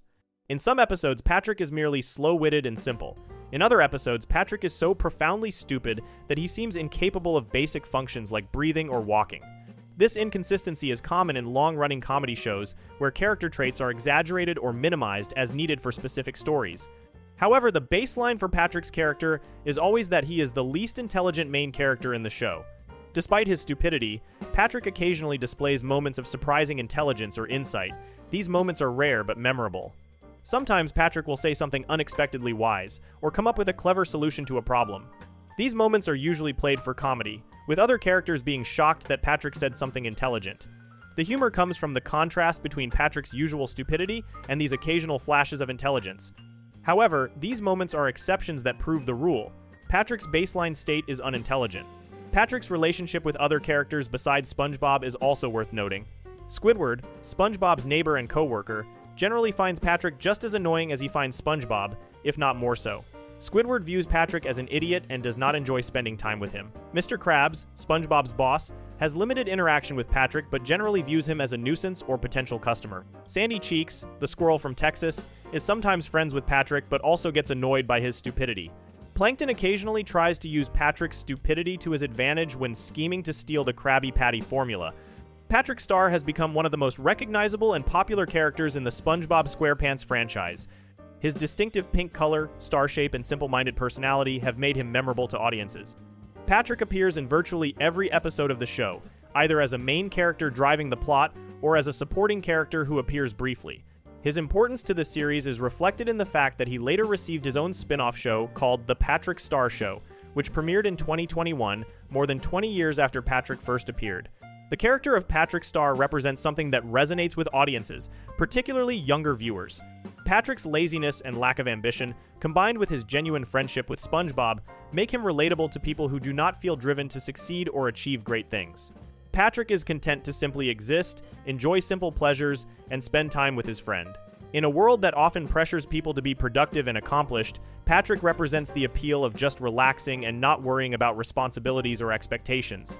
Patrick's stupidity, while exaggerated for comedy, also serves to make other characters look smarter by comparison. When even SpongeBob, who is naive and childlike, appears intelligent compared to Patrick, it creates humor through contrast. Patrick's presence in the show allows other characters to be the smart one in situations, which creates different types of comedy than would be possible if all characters were equally intelligent. Over the decades that SpongeBob SquarePants has been on television, Patrick has remained remarkably consistent as a character. He is still lazy, stupid, and loyal to SpongeBob. While some aspects of his characterization have been exaggerated over time, with his stupidity becoming even more extreme in later seasons, the core of who Patrick is has not changed. This consistency has helped make Patrick a stable, reliable character that audiences can count on to behave in predictable ways, which is important for a long-running series. Patrick Star is an essential part of what makes SpongeBob SquarePants work as a show. His friendship with SpongeBob provides the emotional foundation for many episodes. His stupidity and laziness create comedy and drive plots in unexpected directions. His simple, distinctive design makes him visually memorable and easy to recognize. His good-natured personality, despite his flaws, makes him likable rather than frustrating. Bill Fagerbakk's voice performance brings the character to life and gives Patrick a distinctive sound that audiences immediately associate with the character. All of these elements combine to make Patrick Star one of the most successful supporting characters in animated television history. Before we move on, make sure to subscribe if you're enjoying this breakdown. Moving on, we have Squidward Tentacles, the misunderstood artist. 7. Squidward Tentacles, the misunderstood artist. Squidward Tentacles is one of the main characters in SpongeBob SquarePants and serves as a crucial counterbalance to SpongeBob's relentless optimism and enthusiasm. While SpongeBob represents joy and innocence, Squidward represents cynicism and frustration. Understanding Squidward's character, his artistic aspirations, his relationship with his neighbors, and his role in the show helps explain much of the series' humor and emotional depth. Squidward is often called a misunderstood artist, and this description captures both his self-perception and how audiences have come to view him over the years. Squidward Tentacles is a fictional character in Nickelodeon's SpongeBob SquarePants franchise. He is voiced by actor Roger Bumpass, who has performed the voice since the character's first appearance. Like all the main characters, Squidward was created and designed by marine biologist and animator Stephen Hillenburg. Squidward appeared in the very first episode of the series, the pilot episode Help Wanted, that premiered on the 1st of May, 1999. This means Squidward was part of the original concept for the show from the very beginning, not a character added later. One of the most interesting facts about Squidward is that despite his name, he is not actually a squid. Squidward is an octopus. This seems like it should be an error or mistake, but it is actually an intentional creative decision by Stephen Hillenburg. When designing the character, Hillenburg specifically chose to make SpongeBob's grumpy neighbor an octopus because he liked the species' large head. Hillenburg noted that the large head shape suggested that Squidward thinks he's an intellectual, meaning the physical design of having a big head would communicate to audiences that this character considers himself smart and sophisticated. The reason Squidward is named after a squid rather than an octopus relates to the name itself and how it sounds. Stephen Hillenburg wanted to give the character a name that included the word squid because squids and octopuses are closely related animals. Both are cephalopods, a group of marine animals that include squids, octopuses, cuttlefish, and nautiluses. Hillenburg combined squid with the English name Edward to create Squidward. According to Roger Bumpass, Squidward's voice actor, the alternative name Octord was considered but just didn't work. The name Octord sounds awkward and does not roll off the tongue easily, while Squidward sounds natural and memorable. Squidward Tentacles is depicted as a turquoise or cyan-colored octopus. His exact color is specified in design documents as PMS 333, which is a specific shade of turquoise in the Pantone color matching system used by designers. The color makes Squidward visually distinct from the other main characters. SpongeBob is yellow, Patrick is pink, Mr. Krabs is red, and Squidward is turquoise. This color coding helps viewers instantly identify which character is on screen. As an octopus, Squidward should biologically have 8 limbs. Real octopuses have 8 arms that they use for movement and manipulation of objects. However, in the show, Squidward is normally drawn with only 6 limbs instead of 8. Steven Hillenburg explained this decision by saying it was just simpler to animate Squidward with 6 limbs rather than 8. Drawing and animating 8 separate limbs moving in coordinated ways would be significantly more work for the animation team, and Hillenburg decided that 6 limbs was enough to convey that Squidward was an octopus-like creature without requiring the extra effort. However, the show is not entirely consistent about this. Squidward is shown with a full set of 8 tentacles in a few specific instances. One notable example is the live-action sequence in the episode Pressure from Season 2, where real ocean creatures appear on screen, and Squidward is represented by footage of a real octopus, which naturally has 8 limbs. Another brief instance occurs in the episode Sold from Season 9. These exceptions are rare, and in the vast majority of episodes across all seasons, Squidward is drawn with 6 limbs. Squidward has purple suction cups at the end of his tentacles. These suction cups are visible when the animation shows his limbs in detail. Real octopuses have suction cups on their arms that they use to grip surfaces and manipulate objects, so this is an accurate biological detail that Hillenburg included in the design. When Squidward walks, his suction cups stick to the floor, making a characteristic squelching sound. This detail reinforces that he is a sea creature even though he walks upright like a human. Physically, Squidward has a large, bulbous head that takes up much of his body. His head is bald with no hair. He has a very large, droopy nose that hangs down from his face. This prominent nose is one of Squidward's most distinctive features and is often used in the show's visual comedy. Squidward has yellow eyes with red pupils, which is an unusual color combination that makes his expressions very noticeable. His face usually carries a frown or neutral expression, rarely smiling except when something genuinely pleases him, which is uncommon. For clothing, Squidward wears a brown short-sleeved shirt. The shirt is sometimes described as nautical brown or brown-orange, with the exact shade varying slightly across different episodes and different animation teams. Squidward does not wear pants, which is typical for many of the characters in SpongeBob SquarePants. He also does not wear shoes, walking around on his tentacle feet with their suction cups directly contacting the ground. The simple outfit of just a brown shirt makes Squidward easy to draw consistently across hundreds of episodes. According to the show's writer and storyboard artist Vincent Waller, Squidward is hard to draw because he has a very odd-shaped head. The large bulbous head with the droopy nose requires more care to draw correctly compared to simpler character designs like Patrick's star shape. This means that animators and storyboard artists working on the show needed to develop skill in drawing Squidward's distinctive head shape consistently so he would look like the same character across different episodes and different artists' work. Squidward lives in a house that resembles an Easter Island moai. A moai is one of the large stone head statues found on Easter Island, created by the Rapa Nui people hundreds of years ago. These statues have distinctive elongated heads, prominent noses, and serious expressions. Squidward's house looks like one of these statues, with a face carved into the front and the interior rooms inside the head structure. The house is positioned between SpongeBob's Pineapple House and Patrick's Rock on a street called Conch Street in Bikini Bottom. The choice to have Squidward live in an Easter Island head is both visually distinctive and symbolically appropriate. The moai statues have an air of ancient culture and sophistication, which matches Squidward's pretensions to being cultured and artistic. The serious, grumpy expression on the statues also mirrors Squidward's usual mood. The house itself has been personified or given personality in some episodes, with the house appearing to react to events happening nearby, though this is not a consistent element of the show. Squidward Tentacles works as a cashier at the Krusty Krab, the fast food restaurant owned by Mr. Eugene Krabs. This means Squidward is SpongeBob's co-worker.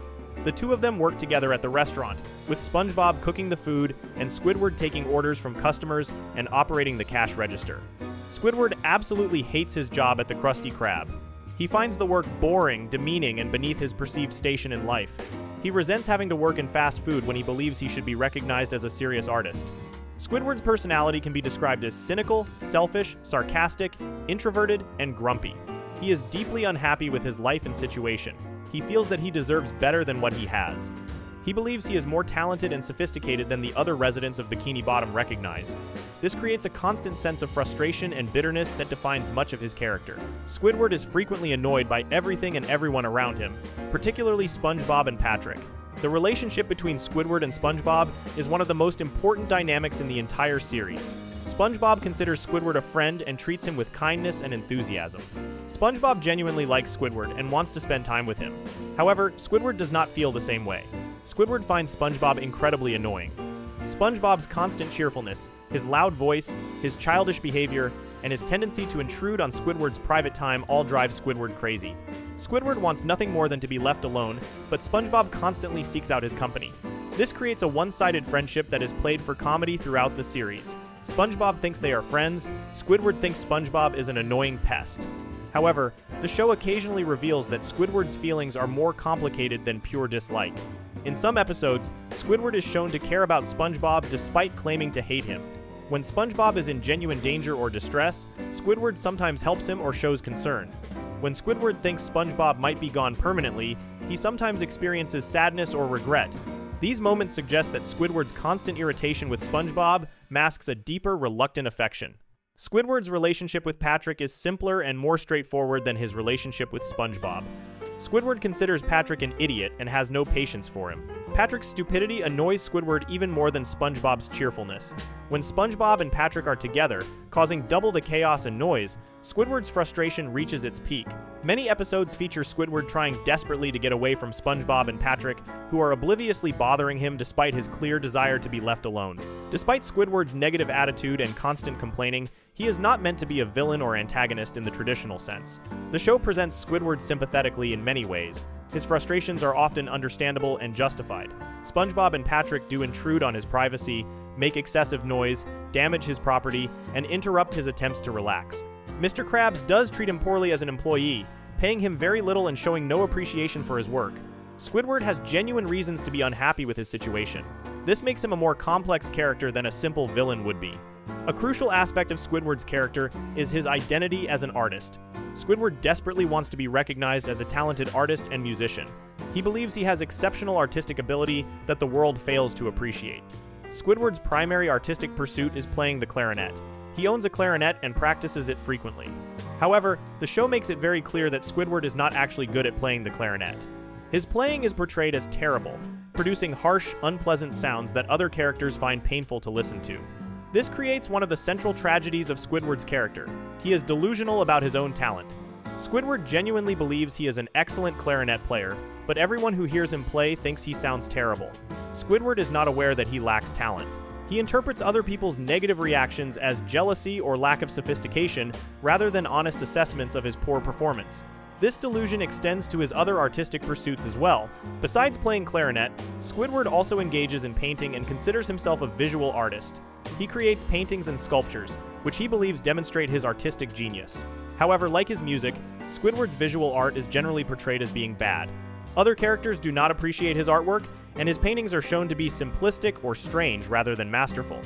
Squidward has over 500 self-portraits, meaning paintings of himself. This enormous number of self-portraits suggests both narcissism and obsessive focus on himself as his primary subject. Squidward's artistic aspirations create much of the show's pathos. The word pathos refers to a quality that evokes pity or sadness. Squidward wants desperately to be a respected artist, but he lacks the talent to achieve this dream. He works a job he hates to pay his bills while believing he deserves to be famous and celebrated. This gap between his self-image and reality makes Squidward a somewhat tragic figure. Audiences can feel sorry for Squidward even while laughing at his failures and frustrations. The character of Squidward has become increasingly sympathetic to audiences over the years, particularly as those audiences have grown older. When children first watch SpongeBob SquarePants, they often identify with SpongeBob and see Squidward as a mean grouch who is unfairly cruel to the cheerful protagonist. However, as those same viewers become teenagers and adults, many find themselves relating more to Squidward. Adult viewers often have jobs they dislike, neighbors who annoy them, and frustrated artistic or professional ambitions. Squidward's experiences become more relatable to people who have entered the workforce and experienced the disappointments of adult life. This shift in audience identification with Squidward is one of the reasons SpongeBob SquarePants has remained popular with adult viewers. The show works on multiple levels, with different characters appealing to viewers of different ages and life experiences. Children enjoy SpongeBob's silly adventures. Adults relate to Squidward's frustration and disappointment. The show satisfies both groups simultaneously by presenting both perspectives. Squidward's voice is performed by Roger Bumpass, who has been voicing the character since 1999. Bumpass describes Squidward as a very nasally, monotone kind of guy when explaining his approach to the voice. The nasally quality makes Squidward sound stuffy and pretentious, which matches his personality. The monotone aspect, meaning a lack of variation in pitch and tone, makes Squidward sound bored and unenthusiastic, which matches his attitude toward most things. However, Bumpass also noted that the character became interesting to perform because of his sarcasm, and then his frustration, and then his apoplexy, meaning the voice allows for a wide spectrum of emotions, from calm sarcasm to explosive anger.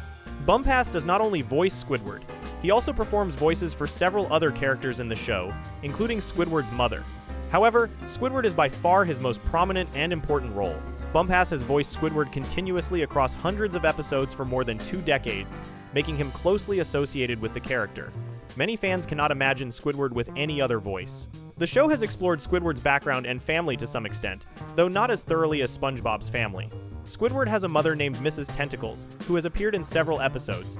She seems to be a loving mother, though the show also suggests she may be somewhat critical or embarrassing to Squidward. Squidward has a father named Jeff Tentacles, who was mentioned in the episode Krabs and appeared in later episodes. Squidward has a grandmother named Granny Tentacles, who appeared in the episode Chum Fricassee and was shown to be quite harsh with Squidward, hitting him with her walker when she was angry with him. The Tentacles family tree extends far back in time, similar to the SquarePants family tree. The show has featured various ancestors of Squidward from different time periods. Squidosaurus Rex was a dinosaur ancestor from prehistoric times. Squog was Squidward's prehistoric ancestor who lived alongside Spongegar and Patar, the ancestors of SpongeBob and Patrick. Squidly Tentacles was a medieval ancestor who served as a court jester for a king. Hopalong Tentacles was Squidward's western ancestor who worked as a bartender at the Krusty Cantina and appeared in the episode Pest of the West. These ancestors all share certain characteristics with Squidward, particularly being artists and having difficult relationships with the ancestors of SpongeBob and Patrick. This suggests that the dynamic between Squidward and his annoying neighbors has persisted across multiple generations, which is both humorous and tragic. No matter what time period, there has been a Tentacles who is bothered by a SquarePants and a star. Squidward's daily routine, when not interrupted by SpongeBob and Patrick, seems to consist of going to work at the Krusty Krab, coming home, and pursuing his artistic interests or trying to relax. Squidward is shown playing his clarinet, painting, reading, taking baths, and attempting to enjoy peace and quiet. These activities are constantly interrupted by his neighbors, who create noise, intrude on his property, or directly bother him. Much of Squidward's time is spent trying to escape from or avoid SpongeBob and Patrick, rather than being able to actually relax. At his job at the Krusty Krab, Squidward is a terrible employee by any objective standard. He is lazy and does not want to work. He shows no enthusiasm for serving customers. He is often rude to customers and provides poor service. He sleeps on the job. He tries to avoid doing any actual work whenever possible. He shows no loyalty to Mr. Krabs or the restaurant. If Squidward worked at a real restaurant with these attitudes and behaviors, he would certainly be fired. However, Mr. Krabs keeps him employed, probably because Squidward works for very low wages and Mr. Krabs is too cheap to hire someone better. Despite being a bad employee, Squidward is not incompetent at all tasks. He can operate the cash register and take orders when he chooses to do so. However, Squidward is an incompetent fry cook. In episodes where SpongeBob is absent and Squidward must cook the food, Squidward proves to be terrible at this task. He burns the food, undercooks it, or creates inedible dishes. This incompetence as a cook is part of why SpongeBob is so valuable to the Krusty Krab despite his annoying personality. SpongeBob can do something Squidward cannot: cook good food quickly. An interesting aspect of Squidward's character is his wealth of knowledge about certain subjects. Despite working in fast food, Squidward is actually quite educated and knowledgeable about art, music, and culture. He knows about famous artists, composers, and cultural works. He uses sophisticated vocabulary and makes references to high culture. This knowledge is real and accurate, not delusional like his assessment of his own talent. Squidward is intelligent and educated. He simply lacks the artistic talent he believes he possesses. This combination of real knowledge and false belief in his own talent makes Squidward fascinating as a character. He is smart enough to appreciate good art, but not talented enough to create it himself. He understands what excellence looks like but cannot achieve it. This must be deeply frustrating, though Squidward remains unaware of the gap between his appreciation of art and his ability to create it. The show occasionally gives Squidward moments of genuine success or happiness, though these are rare. In the famous episode Band Geeks, Squidward organizes a marching band to perform at a major event. Throughout the episode, the band practices and performs terribly, and Squidward faces humiliation. However, at the actual performance, the band suddenly plays perfectly, and Squidward achieves a genuine triumph. This episode is beloved by fans partly because it gives Squidward a rare, well-deserved victory. Episodes where Squidward experiences success or happiness are memorable precisely because they are unusual. Most episodes end with Squidward frustrated, defeated, or humiliated in some way. The show's writers seem to enjoy torturing Squidward, putting him through endless variations of suffering and disappointment. This pattern has led to the term Squidward torture porn among fans, referring to episodes where Squidward suffers excessively and unfairly with no relief or justice. However, Squidward's constant suffering serves an important purpose in the show's structure. SpongeBob represents optimism and the belief that everything will work out. Squidward represents pessimism and the reality that things often do not work out. Having both perspectives in the same show creates balance. If every episode ended happily for everyone, the show would be unrealistic and potentially annoying. If every episode ended badly for everyone, the show would be depressing. By having some characters succeed while others fail, the show achieves a more complex and realistic tone. Squidward Tentacles is essential to making SpongeBob SquarePants work as a show. He provides contrast to SpongeBob's personality, creating comedy through their opposing attitudes. He represents the adult perspective of work being tedious and neighbors being annoying, making the show relatable to older viewers. His artistic aspirations and failures add depth and pathos to the show beyond simple slapstick comedy. His distinctive design and memorable voice make him instantly recognizable. Over more than 2 decades and hundreds of episodes, Squidward has become one of the most iconic characters in animation, representing the frustrations and disappointments of adult life while still being funny enough for children to enjoy. Before we move on, make sure to subscribe if you're enjoying this breakdown. Moving on to Eugene H. Krabs, the money-obsessed crab. Eugene Harold Krabs, known universally as Mr. Krabs, is one of the main characters in SpongeBob SquarePants and serves as SpongeBob's boss at the Krusty Krab restaurant. While SpongeBob represents enthusiasm and optimism, and Squidward represents cynicism and artistic frustration, Mr. Krabs represents something entirely different: the single-minded pursuit of money and financial success. Understanding Mr. Krabs requires understanding his obsession with wealth, his business practices, his complicated personality, and his role as both a sympathetic father figure and a sometimes unethical businessman. Mr. Krabs is a fictional character in Nickelodeon's animated television series SpongeBob SquarePants. He is voiced by actor Clancy Brown, who has performed the voice since the character first appeared. Like all the main characters, Mr. Krabs was created and designed by marine biologist and animator Stephen Hillenburg. Mr. Krabs appeared in the very first episode of the series, the pilot episode Help Wanted, that premiered on the 1st of May 1999. In that first episode, Mr. Krabs is established as the owner of the Krusty Krab restaurant and as SpongeBob's new boss after SpongeBob successfully completes an impossible task to earn his job. According to canonical information established in the show, Eugene Harold Krabs was born on the 30th of November 1942. This birth date is significant because it places Mr. Krabs as being much older than SpongeBob, Patrick, and most of the other main characters. If Mr. Krabs was born in 1942, he would have been in his late 50s when the show premiered in 1999. This age makes sense given that Mr. Krabs is portrayed as an older character who has lived a full life, served in the military, and built a successful business over many years. The birth year of 1942 is also historically significant. This was during World War II, which the United States was actively fighting at that time.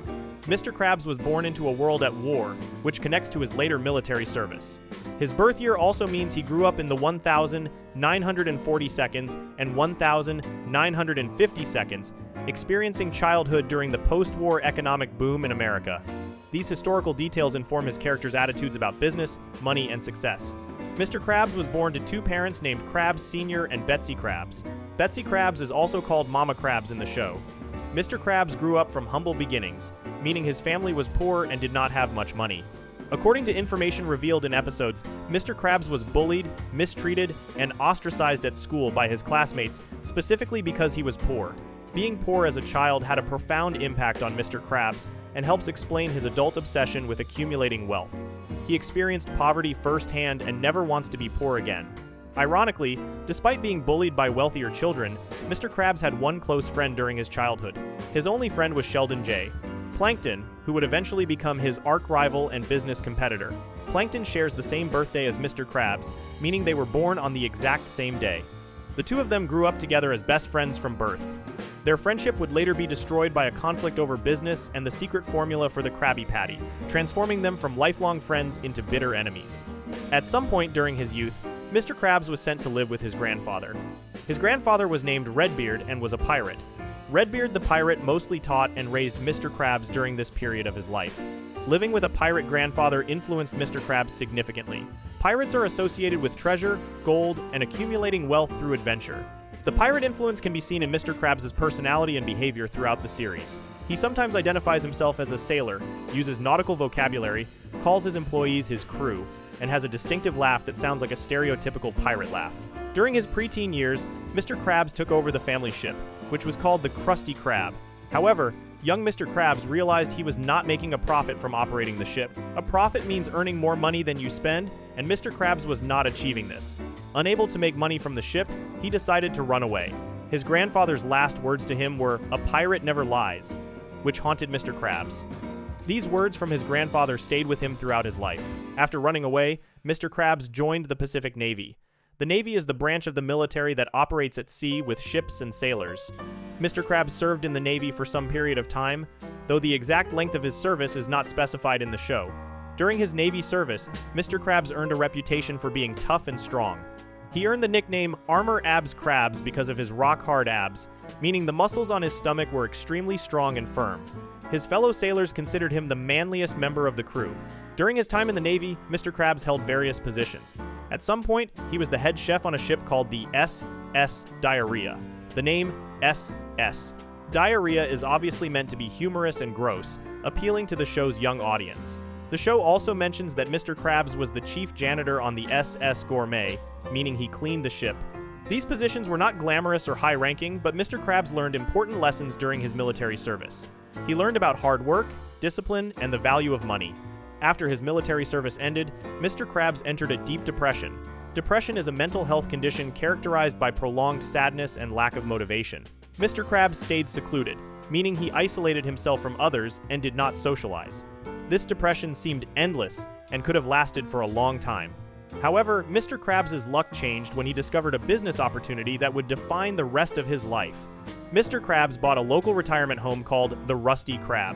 A retirement home is a place where elderly people live when they can no longer care for themselves independently. Mr. Krabs decided to turn this retirement home into a restaurant. He made changes to the building and rebranded it with a new name. He added the letter K to Rusty, so it became Krusty. He also replaced the C in crab with a K, making it Krab. The Rusty Krab retirement home became the Krusty Krab restaurant. The Krusty Krab serves a signature food item called the Krabby Patty. A Krabby Patty is a type of burger or sandwich made with a special recipe. According to episodes of the show, the Krabby Patty recipe is a family secret that has been passed down through the Krabs family for generations. An episode called Enemy In-Law revealed that it was King Krabs, an ancestor from the Middle Ages, who originally named the burger. The recipe has been kept secret within the Krabs family and is now the foundation of Mr. Krabs' business success. The Krusty Krab restaurant became very successful. Customers love Krabby Patties and come to the restaurant regularly to buy them. The restaurant's success is built on two main factors: the delicious taste of the Krabby Patties and the fact that there is very little competition. The only competing restaurant is the Chum Bucket, owned by Plankton, which is directly across the street. The Chum Bucket is extremely unpopular and gets almost no customers, leaving the Krusty Krab as the only place in Bikini Bottom where residents can buy good fast food. Mr. Krabs is depicted as a short red crab with a portly build, meaning he is somewhat overweight or round in shape. He has tall eye stalks that extend upward from his head, with his eyes on top of them, which is anatomically accurate for a crab. He has a crinkled red-brown nose. He has large claws that he uses as hands, though they function more like mittens than individual fingers. He has short, pointy legs that allow him to walk. Spikes on his shell are visible on the back of his neck. For clothing, Mr. Krabs wears a light blue shirt and purple pants held up by a black belt with a gold buckle. This outfit is his standard appearance throughout the series and makes him easily recognizable. The outfit is simple and practical, suitable for running a restaurant. The blue shirt has short sleeves, and Mr. Krabs does not wear shoes on his crab legs. In some episodes, Mr. Krabs appears without his shell, showing a pink, fleshy interior with visible blood vessels, which is played for comedy and to show vulnerability. Mr. Krabs lives in a house shaped like an anchor. An anchor is a heavy metal object that ships drop into the water to prevent the ship from drifting away. The anchor house is hollow inside, creating living space. This nautical-themed home fits Mr. Krabs' identity as a former sailor and his connection to the sea. The anchor house is where Mr. Krabs lives with his daughter Pearl. Pearl Krabs is Mr. Krabs' teenage daughter. Surprisingly, Pearl is not a crab like her father. Pearl is a sperm whale, which is a species of large ocean mammal. This creates an obvious biological question. How does a crab have a whale for a daughter?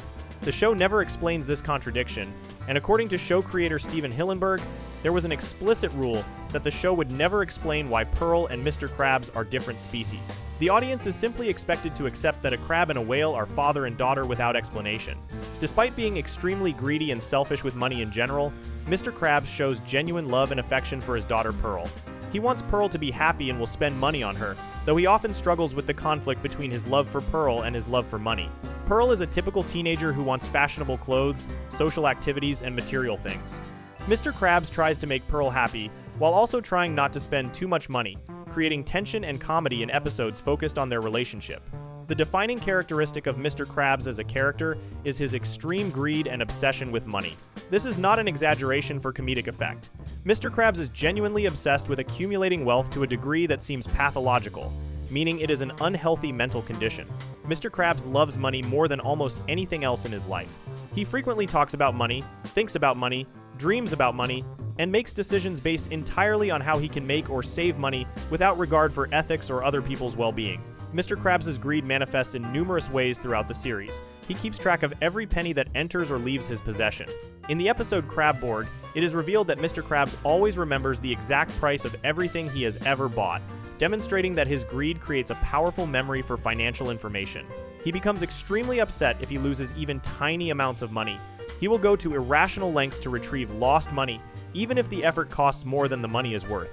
One of the most disturbing examples of Mr. Krabs' greed appears in the episode Born Again Krabs.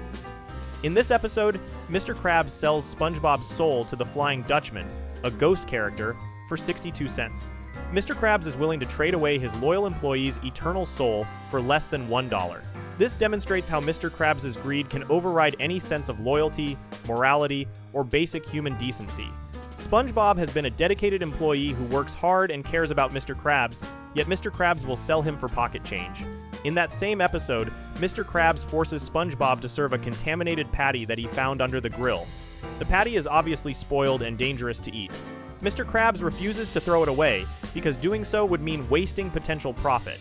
He would rather poison a customer than lose the money he could make from selling bad food. This decision results in the Krusty Krab losing weeks of business when customers get sick, proving that Mr. Krabs' greed is not just immoral, but also financially irrational. His refusal to accept a small loss leads to a much larger loss. Another example of extreme greed appears in the episode Squid's Day Off, where Mr. Krabs loses both arms and suffers a severe head injury while attempting to pull a dime out of the sink. A dime is worth 10 cents. Mr. Krabs is willing to risk serious injury for 10 cents. This episode shows that his greed is literally self-destructive. He values money more than his own physical well-being and safety. Mr. Krabs' treatment of his employees, SpongeBob and Squidward, ranges from poor to abusive. He pays them extremely low wages. In the episode Squid on Strike, it is stated that SpongeBob and Squidward's wages are far below minimum legal wage. Minimum wage is the lowest hourly payment that employers are legally allowed to pay workers, and Mr. Krabs apparently pays less than this. In the episode Bummer Vacation, SpongeBob comments that a nickel is more than he makes in a year, suggesting his annual salary is less than 5 cents. In some episodes, Mr. Krabs does not pay his employees with real money at all. He pays them with wacky bucks, which appear to be fake currency that Mr. Krabs created himself.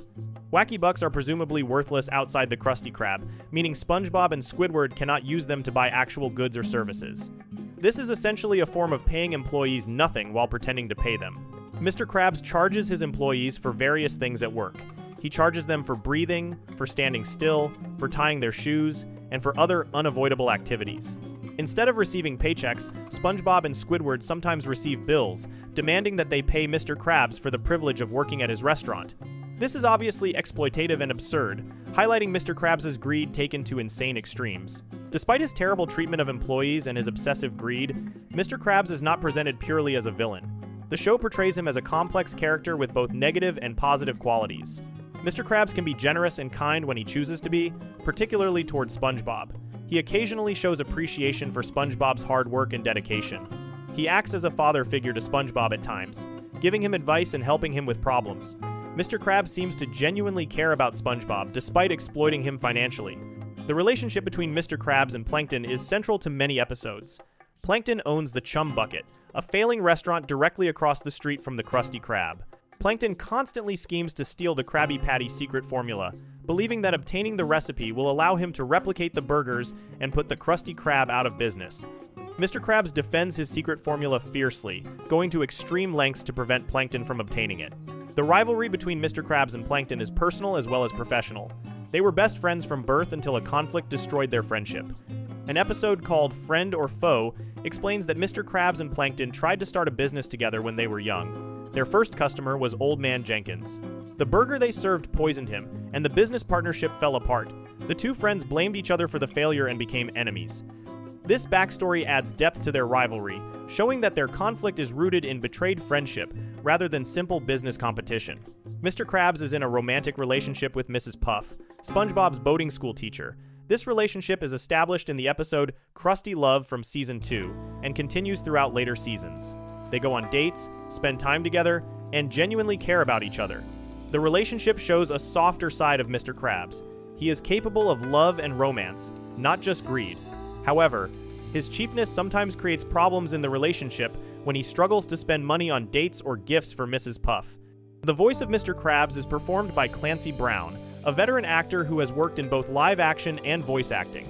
Brown's performance gives Mr. Krabs a gruff, rough voice with a strong accent that sounds working class and nautical.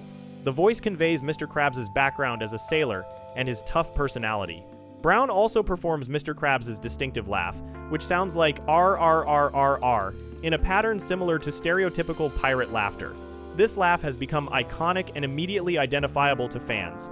In addition to voicing Mr. Krabs in the television series, Clancy Brown has voiced the character in 3 SpongeBob films: the SpongeBob SquarePants movie in 2004, the SpongeBob movie, Sponge Out of Water in 2015, and the SpongeBob movie, Sponge on the Run in 2020. Brown has also voiced Mr. Krabs in various SpongeBob video games, though some games have used different voice actors. Brown's long association with the character has made his voice inseparable from Mr. Krabs in fans' minds. Mr. Krabs' character has been both praised and criticized by audiences and critics. Some viewers appreciate the complexity of his character and the way his greed creates comedy. Others criticize what they see as the show making his greed more extreme over time, particularly in later seasons. In early seasons, Mr. Krabs was greedy but still had redeeming qualities. In later seasons, some critics argue, his greed became so extreme that he became unlikable, and his actions became cruel rather than funny. Episodes have shown Mr. Krabs engaging in various questionable or illegal business practices beyond underpaying his employees. He engages in price gouging, which means charging excessively high prices to exploit customer demand. In the SpongeBob SquarePants movie, when he learns that King Neptune is coming to his restaurant, Mr. Krabs raises the price of a Krabby Patty to $101.99. He has also been shown adding extra zeros to all prices on the menu during special occasions to make more money. Mr. Krabs has opened competing businesses to make even more money. In the first SpongeBob movie, Mr. Krabs opens the Krusty Krab 2, a second location of his restaurant positioned right next door to the original. He chooses Squidward to manage this new restaurant instead of SpongeBob, creating conflict in the plot. The Krusty Krab 2 shows that Mr. Krabs is focused on expanding his business empire and increasing his wealth. Despite his flaws, Mr. Krabs serves an important role in SpongeBob SquarePants. He represents the business world and capitalism, showing both the positive and negative aspects of profit-driven enterprise. He provides structure and employment to SpongeBob and Squidward. He creates dramatic conflict through his greed and his rivalry with Plankton. He offers a father figure to SpongeBob while also exploiting him. This complexity makes Mr. Krabs more interesting than a simple one-dimensional greedy character would be. His presence in the show allows SpongeBob SquarePants to comment on work, money, business, and economic systems while still being a comedy aimed at children. Before we move on, make sure to subscribe if you're enjoying this breakdown. Moving on to Sheldon J. Plankton and Karen, the villainous duo. Sheldon J. Plankton and Karen Plankton are a pair of fictional characters who serve as the main antagonists of Nickelodeon's SpongeBob SquarePants franchise. Unlike most animated shows where the villain is a single character, SpongeBob SquarePants features a villainous married couple who work together as a team. Understanding Plankton and Karen requires understanding both characters individually and as a partnership, their motivations, their relationship with each other, and their role as the primary antagonists who drive much of the show's conflict. Plankton and Karen are voiced by Mr. Lawrence and Jill Talley, respectively. These two voice actors have performed these roles since the characters first appeared. Both characters made their first appearance in the episode titled Plankton, which premiered on the 31st of July, 1999. This was early in the show's first season, just a few months after the series premiere in May 1999. The fact that Plankton and Karen appeared so early in the show's run indicates that they were conceived as important recurring characters from nearly the beginning, though they started as minor characters and gradually became more prominent. Like all main characters in SpongeBob SquarePants, Plankton and Karen were created and designed by Stephen Hillenburg, the marine biologist and animator who created the entire series. Hillenburg drew on his knowledge of marine biology when creating Plankton. The character is based on real plankton, which are tiny organisms that drift in ocean water. Real plankton includes both plants and animals, and they are typically microscopic or very small. Hillenburg used this biological foundation but exaggerated and stylized it for entertainment purposes. Sheldon J. Plankton is described as an intellectual planktonic cyclops copepod. Breaking down this description helps understand what plankton is supposed to be. Planktonic means he is plankton, a small drifting organism. Copod is a specific type of small crustacean that exists in real oceans. Cyclops refers to the fact that plankton has only one eye, like the mythological Cyclops monsters from Greek mythology. The intellectual part of the description refers to his personality. Plankton is extremely intelligent, particularly in science and technology. Plankton is depicted as very small, even by the standards of the underwater world of Bikini Bottom. He is tiny compared to all the other main characters. SpongeBob can hold Plankton in his hand. Plankton's small size is frequently used for comedy and also creates challenges for him when he attempts to steal the Krabby Patty formula. His size makes him easy to overlook, which he sometimes uses to his advantage, but it also makes him physically weak and easy to stop once he is noticed. Plankton's physical appearance is simple but distinctive. He is green in color with a somewhat rectangular body shape. He has one large red eye that takes up much of his face. This single eye gives him his Cyclops designation. He has small antennae on top of his head. He typically does not wear clothing, appearing naked, though his body is a simplified cartoon shape rather than anatomically detailed. Plankton walks on small legs, and his overall design makes him look like a tiny villain from a science fiction story. Karen Plankton is a waterproof supercomputer. She is not a biological organism but a machine, an artificial intelligence that can think, feel emotions, and communicate. Despite being a computer, Karen is treated as a full character with her own personality, desires, and agency. She is not simply a tool that Plankton uses. She is his wife and partner, both in marriage and in their schemes to steal the Krabby Patty secret formula. Karen was named after Karen Hillenburg, the wife of Stephen Hillenburg, the show's creator. Stephen Hillenburg called his wife the funniest person he knows, and her sense of humor inspired the cartoon Karen's personality. This naming decision adds a personal element to the show's creation. The character Karen was designed to be funny, clever, and occasionally sarcastic, traits that Stephen Hillenburg apparently associated with his real-life wife. Karen's voice is provided by Jill Talley, an American actress with experience in comedy and voice acting. Interestingly, Jill Talley is married to Tom Kenny, who voices SpongeBob. This means that the voices of SpongeBob and Karen are provided by a real married couple, just as Plankton and Karen are a married couple within the show. This connection creates an interesting parallel between the real-life voice actors and their fictional characters. The relationship between Plankton and Karen is central to both characters. They are married, though the show occasionally makes jokes about their relationship being troubled or Karen being dissatisfied with Plankton. Karen was originally built by Plankton himself. According to information revealed in the show, Karen is Plankton's own invention, assembled from a calculator and a mass of wires. She was Plankton's first invention when he was in grade school, meaning he built her when he was just a child. The backstory of how a grade school child built a sentient artificial intelligence is never fully explained, which is typical of the show's cartoon logic, where impossible things simply happen without realistic explanation. What matters is that Plankton created Karen when they were both very young, and they dated before Plankton became evil. This suggests that Karen and Plankton have been together for most of Plankton's life, creating a long history between them. Karen's physical form has changed and evolved over the course of the series. In early seasons, Karen appeared primarily as a large blue monitor mounted on the wall in the Chum Bucket laboratory. This wall monitor form is called a Mark II Surplus Univac with 256 gigabytes of random access memory, though these technical specifications are obviously fictional and meant to sound impressive. The monitor has a black screen that displays various images, text, and visual representations of Karen's face or emotions. The screen glows green when displaying information. Karen's wall form remained her primary appearance for the first few seasons of the show. However, this created limitations for storytelling. Karen could only appear in scenes that took place inside the Chum Bucket, where her monitor was located. She could speak to Plankton through communication systems in his various inventions, but she could not leave the building or interact directly with other characters in most situations. Starting with the SpongeBob's SquarePants movie and continuing in later seasons, Karen was given a mobile form that allowed her to move around and interact with other characters more easily. This mobile form appears as a portable wheeled computer. The mobile unit has a similar screen to the wall monitor, displaying Karen's interface and expressions. The unit has wheels that allow Karen to roll around, giving her mobility. According to show producer Vincent Waller, the mobile unit was introduced because having Karen able to move was more convenient for storytelling purposes. With the mobile form, Karen could go anywhere Plankton went and interact with any character. In later seasons, particularly from season 10 onward, Karen's mobile form was given robotic arms, further expanding what she could do physically. These arms allow Karen to manipulate objects, gesture while talking, and perform physical actions beyond just rolling around and speaking. The addition of arms made Karen more versatile as a character and allowed for more types of comedy and action involving her. Karen's system is not limited to just her monitor and mobile forms. Her artificial intelligence is built into most of Plankton's machines and inventions. The Chum Bucket building itself has Karen's system integrated throughout it, allowing her to control various aspects of the restaurant and laboratory. When Plankton builds robots or other devices, he often includes Karen's programming so she can operate them or speak through them. This allows Karen and Plankton to communicate even when Plankton is on a mission away from the Chum Bucket. One notable example appears in several episodes where Plankton builds a robot designed to look like Mr. Krabs.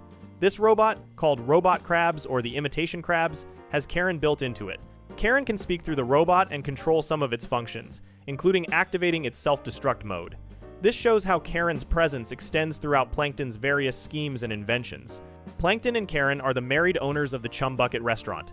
The Chum Bucket is positioned directly across the street from the Krusty Krab, creating a clear visual representation of the business competition between Mr. Krabs and Plankton. While the Krusty Krab is successful and popular, the Chum Bucket is a complete failure.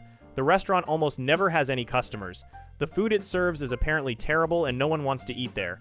The name Chum Bucket itself suggests why the restaurant fails. In real life, chum is made of ground-up fish parts that are inedible to humans, such as heads, guts, and other organs. Chum is used as bait to attract sharks and other predators. The idea of a restaurant called the Chum Bucket serving chum as food is inherently unappealing and suggests that Plankton is serving ground-up fish remains to other fish, which would be a form of cannibalism. The show occasionally acknowledges this disturbing implication, but usually treats it as a joke. Plankton and Karen have no regular employees other than themselves. They are usually alone in the Chum Bucket with no customers and no staff. Karen takes on various jobs at the restaurant, including busser, chef, and cashier, though she rarely has to fulfill these roles because no one comes to eat there. The emptiness of the Chum Bucket contrasts sharply with the busy Krusty Krab across the street, highlighting Plankton's failure as a businessman. The central conflict that drives most Plankton and Karen episodes is their schemes to steal the Krabby Patty secret formula. Plankton believes that the Krusty Krab is successful because of the secret formula that makes Krabby Patties taste good. He assumes that if he can obtain the formula, he can replicate the burgers at the Chum Bucket. His food will taste as good as the Krusty Krab's food, and customers will start coming to his restaurant. This belief motivates virtually everything Plankton does throughout the series. Karen often comes up with the plans and schemes that Plankton uses to try to steal the formula. As a computer, Karen can analyze situations, calculate probabilities, and design complex strategies. She is more intelligent than Plankton in many ways, particularly in terms of planning and logical thinking. Karen creates the plans, and Plankton attempts to execute them. However, their schemes always fail. Every single attempt to steal the formula is thwarted, usually by SpongeBob, Mr. Krabs, or sometimes by Plankton's own incompetence. A recurring theme in their relationship is that Karen will come up with an idea, but Plankton will take credit for it. This creates frustration for Karen, who does much of the intellectual work but receives no recognition. Plankton often acts as if he is the mastermind while treating Karen as merely an assistant or tool, despite the fact that Karen is more intelligent and capable than he is. This dynamic creates both comedy and occasional drama in episodes focused on their relationship.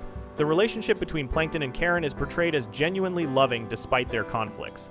Karen cares deeply about Plankton and wants him to succeed. She helps him constantly, devotes her processing power to his schemes, and supports him emotionally when he fails. Plankton, despite sometimes taking Karen for granted, does love her and depends on her completely. Episodes that focus on their relationship show that they have real affection for each other, even if that affection is sometimes expressed in dysfunctional ways. However, their relationship is not always harmonious.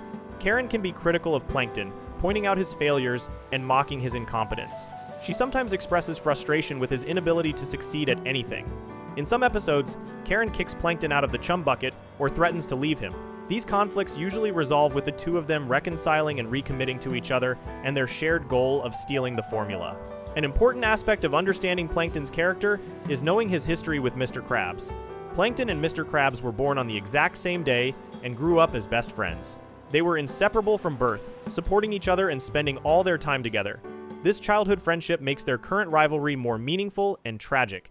They are not just business competitors, they are former best friends whose friendship was destroyed by conflict. The episode, Friend or Foe, provides the backstory of how Plankton and Mr. Krabs became enemies.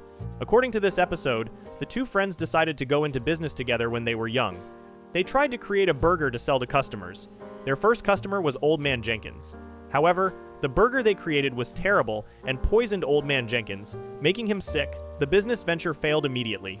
After this failure, Plankton and Mr. Krabs blamed each other for what went wrong. They argued about whose fault it was that the burger was bad.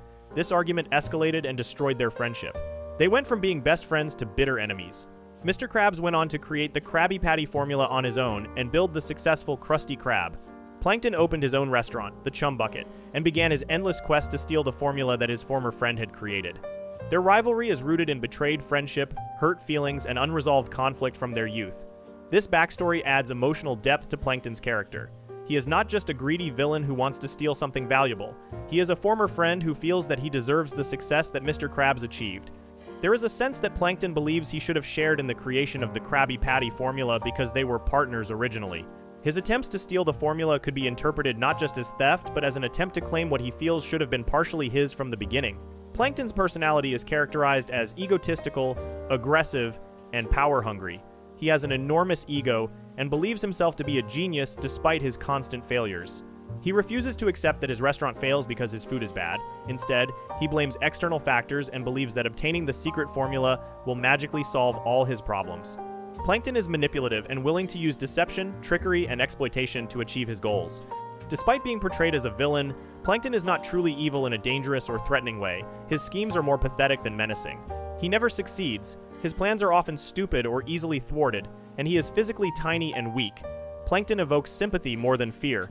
Many viewers feel sorry for Plankton because he fails constantly. His restaurant has no customers, his former best friend is his enemy, and even his wife sometimes mocks him. This combination of villainy and patheticness makes Plankton a complex character.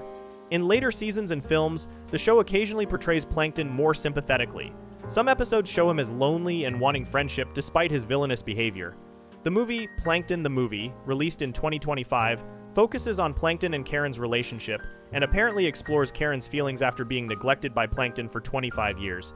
This suggests that the franchise has developed these characters beyond simple villains into more nuanced personalities with emotional depth. Karen's personality as a computer is analytical, logical, and often sarcastic. She speaks with what is described as a heavy Midwestern accent, which is the accent common in the central United States. This accent choice makes Karen sound matter-of-fact and straightforward, fitting her role as the logical computer who points out the flaws in Plankton's thinking. Karen can be supportive and encouraging, particularly in early seasons, but she can also be critical and mocking when Plankton deserves it. Despite being a machine, Karen is portrayed as having genuine emotions. She can feel love, anger, frustration, sadness, and happiness. She can cry, as shown at the end of the episode Single Cell Anniversary. The show makes it clear that Karen is not just a programmed computer following commands. She is a sentient being with her own thoughts, feelings, and desires. This makes her relationship with Plankton more meaningful because it is a relationship between two individuals who chose each other, not between a person and his tool. Karen is part of a friend group called the Gal Pals, along with Sandy Cheeks, Mrs. Puff, and Pearl Krabs. This group was apparently created to give these female characters more interaction with each other separate from the male characters. The Gal Pals spend time together drinking coffee and hot chocolate, relaxing, and occasionally pranking their male friends. This shows that Karen has a social life beyond just helping Plankton with his schemes. The voice acting for both characters contributes significantly to their appeal.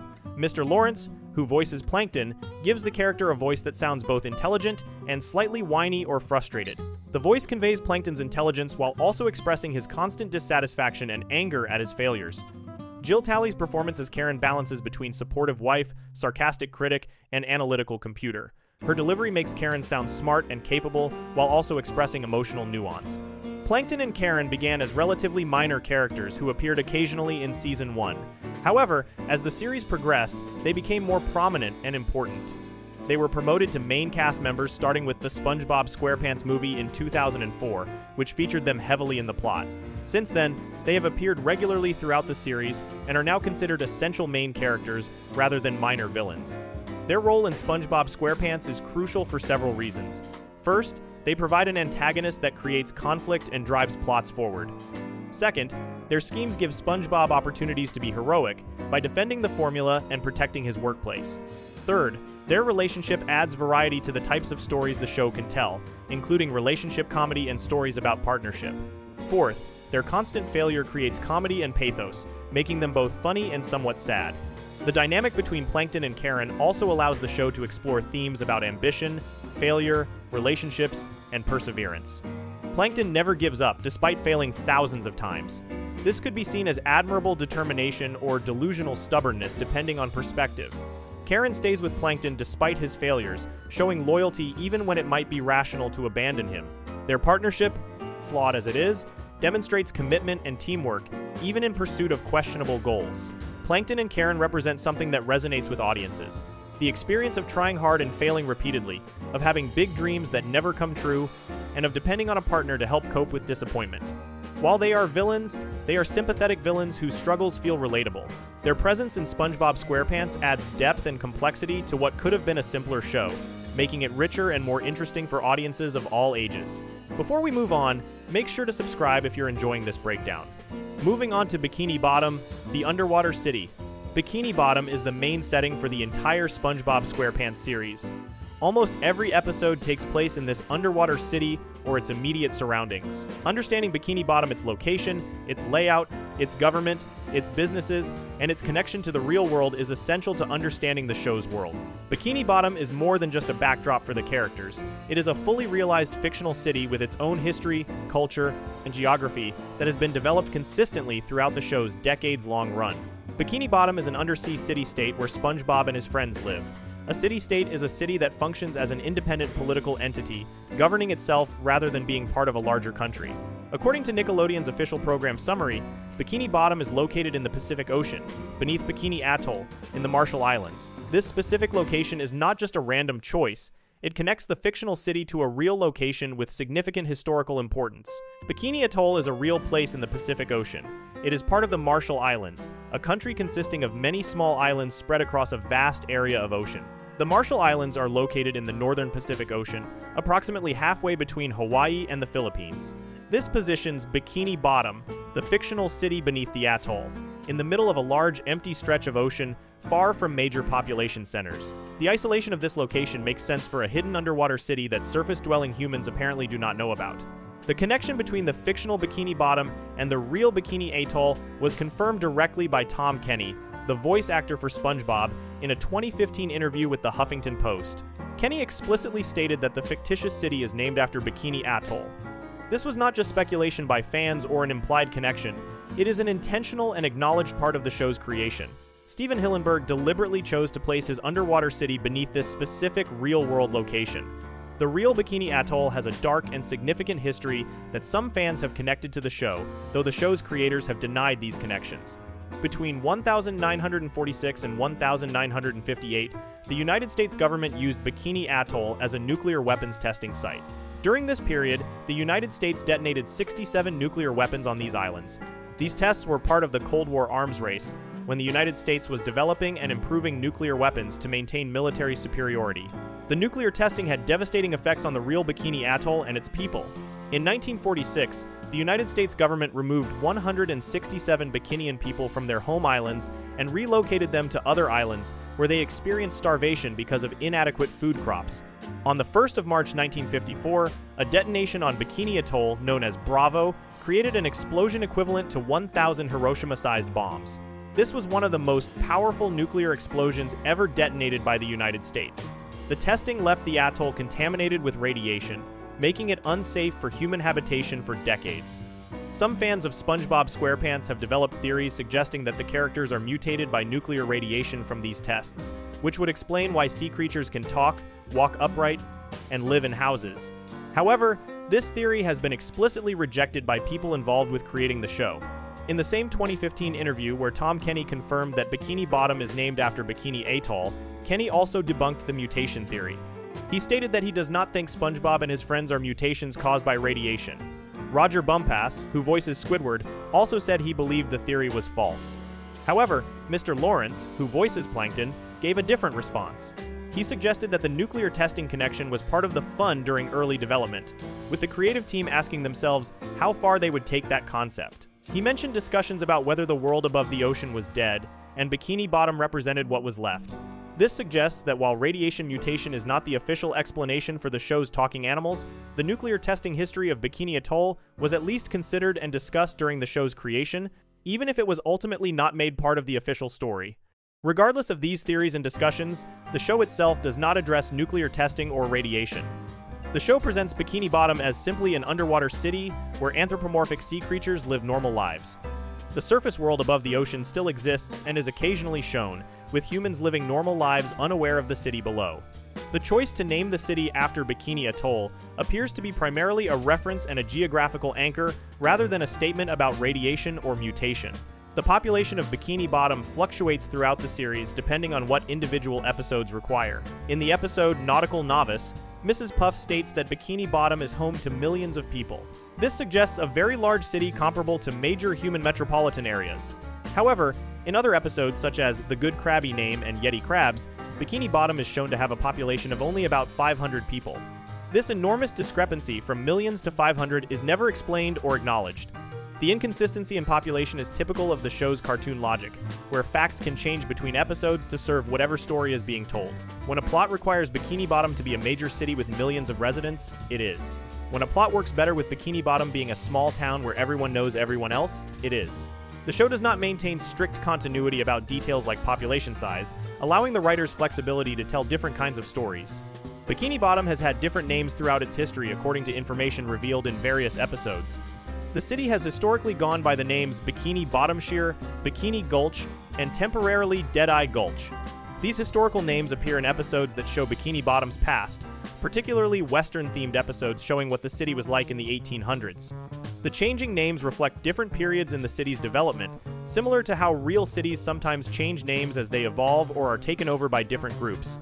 The government structure of Bikini Bottom includes multiple layers of authority. The city is run by a mayor, who appears in several episodes as the elected leader of the city government. However, the city is also governed by a royal family, suggesting that Bikini Bottom exists within a larger monarchical system. King Neptune appears in multiple episodes as the ruler of the ocean, and Bikini Bottom falls within his domain. This creates a system where the city has local democratic governance through the mayor, but also answers to a hereditary monarch who rules the entire ocean. Bikini Bottom consists of various businesses, including restaurants, stores, and manufacturers. The city has a stable economy, meaning that businesses operate, people work jobs, and money circulates in a functional way. The city has a balanced education system, with schools like Mrs. Puff's boating school, where residents can learn important skills. The show describes the healthcare system as questionable, which is demonstrated in episodes like The Lost Mattress, where the hospital and medical care are portrayed as strange or inadequate. Despite the questionable healthcare, Bikini Bottom has a structured government and a firm law enforcement system with police who attempt to maintain order. The city includes stadiums, amusement parks, and other recreational facilities that provide entertainment for residents.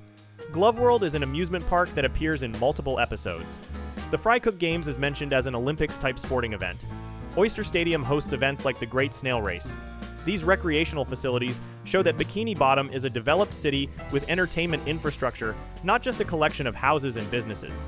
Bikini Bottom's geography consists of diverse terrain despite being underwater. The city includes mountains, dense forests, lakes, lagoons, caves, grasslands, reefs, and rivers. This variety of landscapes allows for many different types of episodes and settings. Characters can go hiking in mountains, exploring in forests, or swimming in lagoons, all while staying within or near Bikini Bottom. The diversity of terrain is geographically unlikely for a real underwater location, but serves the show's need for varied settings. The main residential street in Bikini Bottom is Conch Street. This is where SpongeBob, Patrick, and Squidward all live as neighbors.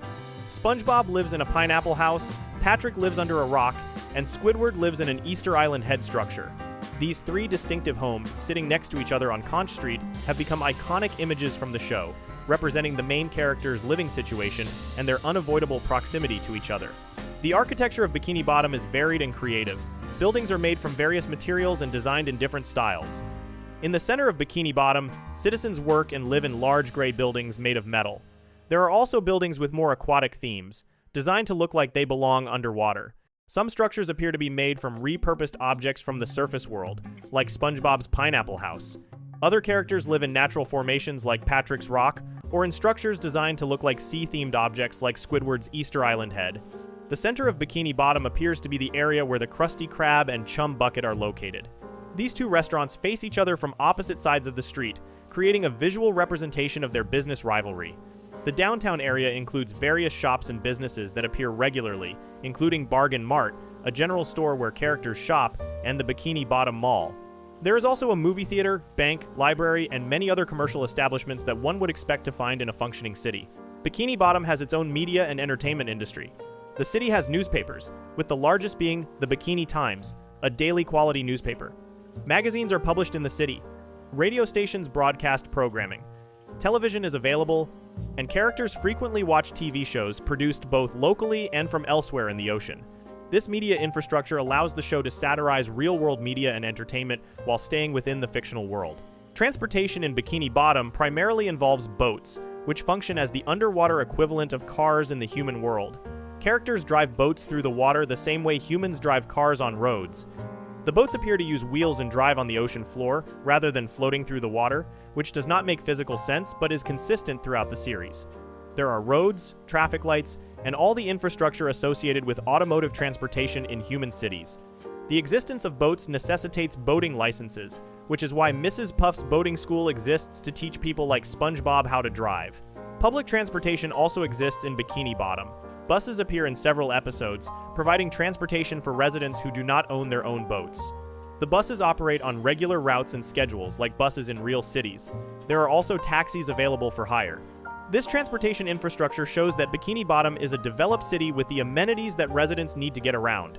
The legal system in Bikini Bottom includes police, courts, and prisons. Police officers appear in many episodes, attempting to enforce laws and arrest criminals. There is a courthouse where trials take place and legal matters are resolved. Various episodes show characters being arrested, going to court, and even being sent to jail or prison. The show portrays this legal system with varying degrees of competence and seriousness, depending on what the plot requires. Bikini Bottom has educational institutions beyond just Mrs. Puff's boating school. There is an elementary school that appears in several episodes, showing that young fish receive formal education. Bikini Bottom Community College appears in some episodes as a higher education institution.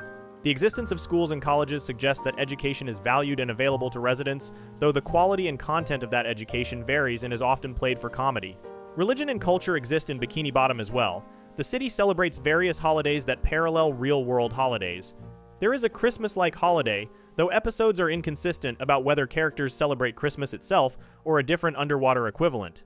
Characters celebrate birthdays, Valentine's Day, and other occasions similar to those celebrated in the real world. There are also holidays specific to Bikini Bottom or the underwater world, like Opposite Day. Bikini Bottom has its own cultural traditions and social norms. Jellyfishing is a popular recreational activity similar to butterfly catching. Bubble blowing is considered both a hobby and an art form. Karate is practiced by some residents like SpongeBob and Sandy. These activities are unique to the underwater world and show that Bikini Bottom has its own distinct culture, separate from human culture, even though many aspects of life in Bikini Bottom parallel human society. The economy of Bikini Bottom is based on currency, with money changing hands for goods and services just like in human economies. The exact currency used is not entirely consistent throughout the show, but it appears to be dollars similar to United States currency. Characters work jobs, earn wages, pay for things they buy, and manage personal finances. Some characters, like Mr. Krabs, are wealthy business owners, while others, like Patrick, appear to have no income at all. This economic inequality exists in Bikini Bottom just as it does in real human societies. Bikini Bottom's relationship with the surface world is minimal and mostly one-directional. Objects from the human world regularly fall or are dumped into the ocean, where residents of Bikini Bottom find them and repurpose them. SpongeBob's pineapple house presumably fell from a boat or ship and sank to the bottom, where it became a residence. Various episodes show objects from the surface world appearing in Bikini Bottom. However, humans appear to be unaware that Bikini Bottom exists. When surface world and underwater world interact, it is usually because underwater characters venture to the surface, not because humans discover the underwater city. The island of Bikini Atoll sits on the ocean surface directly above Bikini Bottom. This small island appears in the opening sequence of every episode, showing 3 palm trees on a sandy beach. The island appears at the beginning of many episodes as a transitional shot between the real world and the underwater world. Characters occasionally reach the surface and see the island, but this is relatively rare.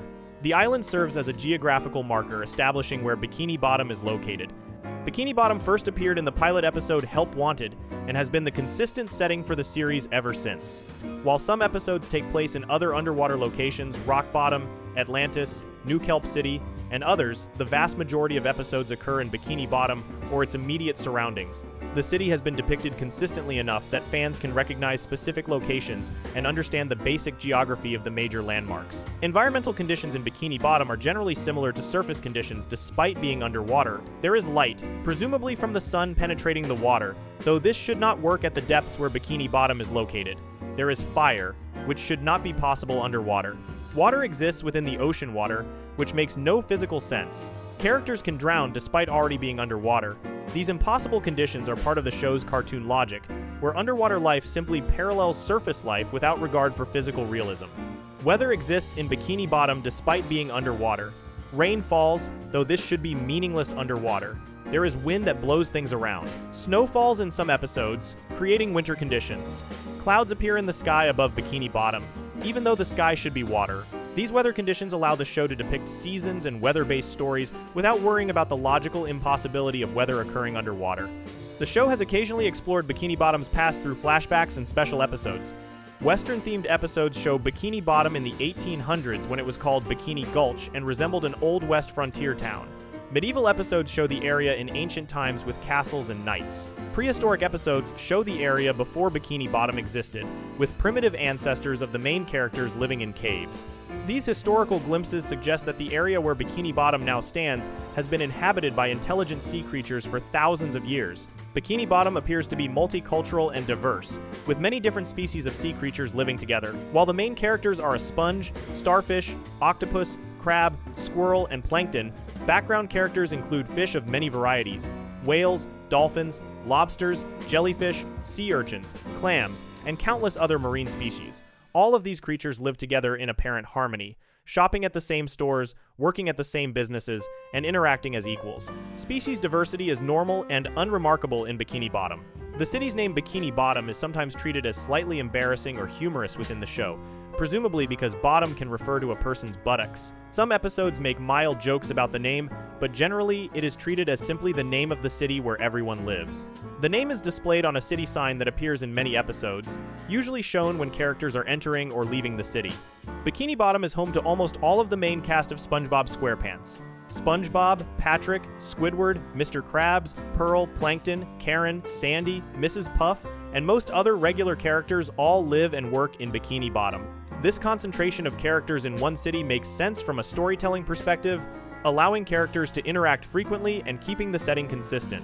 Only occasionally do characters travel to other underwater cities or locations. Bikini Bottom has been the setting for SpongeBob SquarePants for more than 25 years and hundreds of episodes. The city has become one of the most recognizable fictional locations in television animation. Children and adults around the world know about Bikini Bottom, can describe its major landmarks, and understand its basic geography. The city has transcended its role as mere setting and become a cultural landmark itself, representing the entire world of SpongeBob SquarePants. Understanding Bikini Bottom means understanding the world where SpongeBob's adventures take place, and that world has captured imaginations and entertained audiences for over a quarter century. Before we move on, make sure to subscribe if you're enjoying this breakdown. Moving on to SpongeBob's cultural impact and longevity. 11. SpongeBob's cultural impact and longevity. SpongeBob SquarePants has achieved a level of success and cultural impact that very few television shows, animated or otherwise, ever reach. What began as a small animated series with an initial order of only 6 half-hour episodes has transformed into one of the most successful entertainment franchises in history. Understanding the cultural impact and longevity of SpongeBob SquarePants requires examining its ratings success, its expansion beyond television, its influence on internet culture, its recognition by various institutions, and its ability to remain relevant and popular across multiple generations of viewers for more than a quarter century. As of the 22nd of February 2025, SpongeBob SquarePants is the longest-running children's cartoon in the United States, surpassing Arthur. Arthur was a long-running animated series that aired on PBS Kids for many years, and SpongeBob overtaking it represents a significant milestone. This achievement demonstrates the show's remarkable staying power. Many animated shows last a few seasons before being canceled. Even successful shows typically run for 5 to 10 years. For SpongeBob to still be producing new episodes more than 25 years after its premiere is extraordinary. SpongeBob SquarePants is not just the longest-running children's cartoon, It is the fourth longest-running American animated series in history overall. This ranking includes all American animated shows for all audiences, not just children's programming. Only 3 American animated series have run longer than SpongeBob. This places SpongeBob an elite company among animated television shows and demonstrates its exceptional longevity compared to the vast majority of animated series that have ever been produced. SpongeBob SquarePants is also the longest-running show on Nickelodeon. The show took this title from Nick News on the 15th of December 2022. Nick News was a news program for children that had been on Nickelodeon for many years. SpongeBob surpassing it means that SpongeBob has aired longer than any other program in Nickelodeon's entire history. This is remarkable considering Nickelodeon has been broadcasting children's programming since 1977 and has aired hundreds of different shows over the decades. Furthermore, SpongeBob is the only Nickelodeon show that premiered in the 1,990 seconds and is still airing new episodes on television. Many shows premiered on Nickelodeon during the 1,990 seconds, including popular series that are still remembered fondly. However, all of those other shows eventually ended their original runs. SpongeBob alone has continued without interruption from the 1,990 seconds through the 2000s, 2010 seconds, 2020 seconds, and now into the late 2020 seconds. This unbroken continuation across multiple decades is virtually unprecedented. A 16th season of SpongeBob SquarePants premiered on the 27th of June 2025. 16 seasons is an enormous number of seasons for any television show. Most shows are fortunate to reach 5 seasons. 10 seasons is considered a major success. For SpongeBob to be producing its 16th season more than 26 years after the show first premiered demonstrates that there is still audience demand for new episodes, and that Nickelodeon continues to view the show as valuable programming. The year 2024 saw the celebration of the series' 25th anniversary. A 25th anniversary is a major milestone that very few television shows reach. Nickelodeon and the creators of SpongeBob marked this occasion with special promotions and events. Several promotions were carried out worldwide, ranging from panels at San Diego Comic-Con and New York Comic-Con dedicated to SpongeBob, to themed restaurants opening in Brazil and Japan. These international celebrations demonstrated that SpongeBob's popularity extends far beyond the United States to audiences around the entire world. The financial success of SpongeBob SquarePants is staggering. By 2019, the franchise had generated over $13 billion in merchandising revenue. This figure of $13 billion represents money earned from selling SpongeBob-related products such as toys, clothing, video games, books, and countless other items featuring SpongeBob characters or branding. This does not include money earned from television advertising, streaming rights, or movie ticket sales. It is only the merchandising revenue. Few entertainment properties of any kind have generated this much money from merchandise sales. The series' popularity has made it a multimedia franchise and Paramount's most profitable intellectual property. Paramount, the media company that owns Nickelodeon and SpongeBob, has many valuable properties, including movie franchises, television shows, and other entertainment brands. Among all of these properties, SpongeBob is the most profitable, generating more money than any other single property Paramount owns. This makes SpongeBob extraordinarily valuable to the company and explains why they continue to invest in producing new content. SpongeBob SquarePants expanded beyond its original television series into multiple other forms of media and entertainment. The show has produced multiple theatrical films that were released in movie theaters. The SpongeBob SquarePants movie was released in 2004. The SpongeBob movie, Sponge Out of Water, was released in theaters in February 2015. The SpongeBob movie, Sponge on the Run, was released in the United States on the Paramount Plus streaming service on the 4th of March 2021 and in other territories on Netflix earlier on November 5, 2020. Additional films have been produced beyond these 3 theatrical releases. In August 2020, it was announced that SpongeBob would be receiving its second spin-off series, following Camp Coral, SpongeBob's Under Years, with Patrick as its lead character. This spin-off became The Patrick Star Show, which premiered in 2021. The creation of spin-off series demonstrated confidence that the SpongeBob brand was strong enough to support multiple shows simultaneously. Both Camp Coral and The Patrick Star Show featured different formats and characters from the main series, expanding the SpongeBob universe into new storytelling territory. Season 13 of SpongeBob, which premiered on the 22nd of October 2020, was the first season to have spin-offs produced alongside the main series. This meant that new episodes of the original SpongeBob SquarePants show were being created at the same time that entirely new shows set in the SpongeBob universe were also being produced. Several episodes in Season 13 contained references to content from the spin-off shows. This interconnected universe approach is similar to strategies used by major franchises in movies and shows that SpongeBob has employed successfully. A SpongeBob stage musical was created and performed. The show was developed into a Broadway musical that opened on Broadway in December 2017. The musical featured songs by various famous musicians and told an original story featuring the SpongeBob characters. The musical received 12 Tony Award nominations, which are the most prestigious awards in American theater. The fact that SpongeBob successfully transitioned from television cartoon to Broadway musical demonstrates the broad appeal and adaptability of the characters and world. SpongeBob's popularity spread far beyond Nickelodeon's original target demographic. Nickelodeon initially designed SpongeBob for children between the ages of 2 and 11 years old. This is the standard demographic that Nickelodeon targets with most of its programming. However, SpongeBob attracted viewers far outside this age range. Teenagers began watching the show and enjoying it. College students started watching SpongeBob, hosting viewing parties in dormitories, and discussing episodes with friends. Adults without children admitted to watching and enjoying SpongeBob. The show became popular on college campuses. This was unusual because college students are not the target audience for most Nickelodeon programming. However, SpongeBob's humor worked on multiple levels, with sophisticated wordplay and situational comedy that appealed to older viewers alongside the simple slapstick humor that children enjoyed. College students appreciated the absurdist humor, the clever writing, and the memorable characters.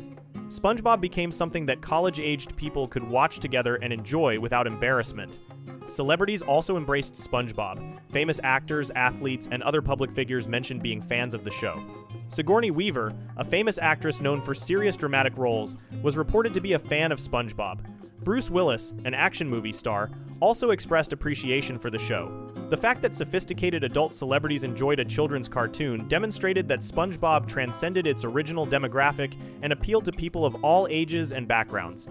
The cultural recognition of SpongeBob extended into prestigious institutions. In July 2009, the Madame Tussauds Wax Museum in New York City unveiled a wax sculpture of SpongeBob.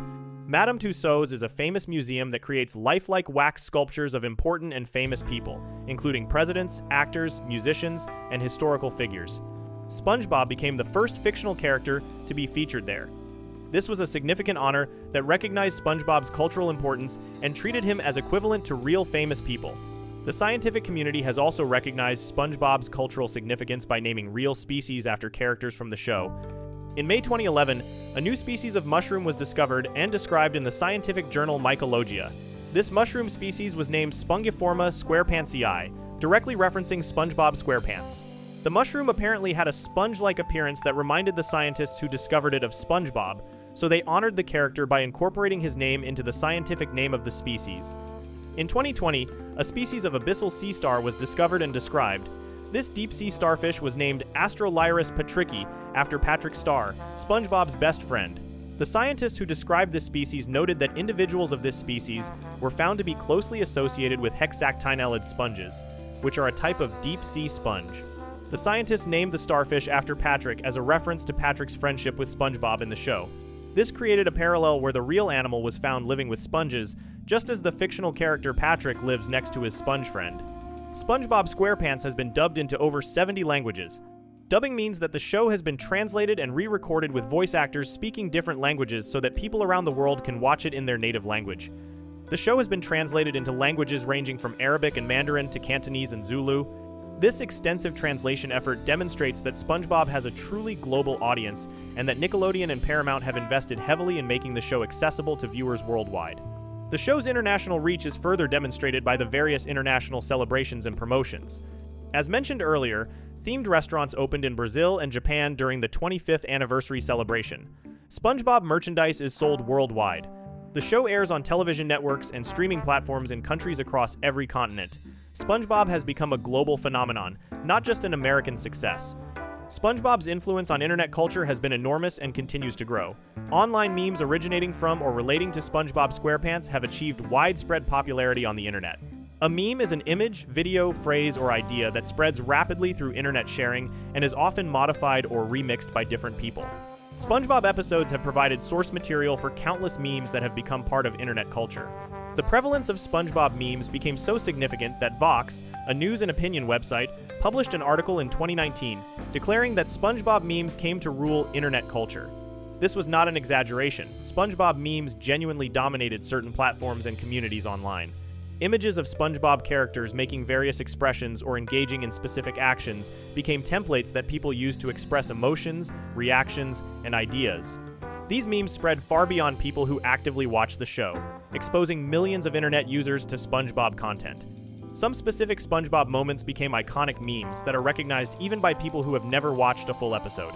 The mocking SpongeBob meme, which features SpongeBob in a bent-over posture with a particular expression, became one of the most widely used memes on the internet. This meme is used to mock or satirize statements by repeating them in alternating capital and lowercase letters. Many people who use this meme may not know what episode it comes from or even be aware that it originated in SpongeBob, but they recognize the image and understand how to use it. The fact that SpongeBob content became such a rich source of memes demonstrates the show's cultural penetration. For a show to generate widely used memes, many people need to have seen enough episodes to recognize specific moments and understand their context. The success of SpongeBob memes indicates that a huge number of people have enough familiarity with SpongeBob to immediately understand references and jokes based on the show. The initial expectations for SpongeBob were modest compared to what the show ultimately achieved. When Steven Hillenburg pitched the show to Nickelodeon, he received an initial order of only 6 half-hour episodes, totaling 12 segments. Hillenburg later recalled that he thought if the show went to a full season, they would get 12 chances to write stories, and that might be it. He expected the show might produce those 12 episodes and then get canceled, which is what happens to many new animated shows. Instead, SpongeBob became a massive rating success almost immediately. The show became the most viewed Saturday morning children's program. Saturday morning has traditionally been the most competitive time slot for children's television because children are home from school and available to watch TV.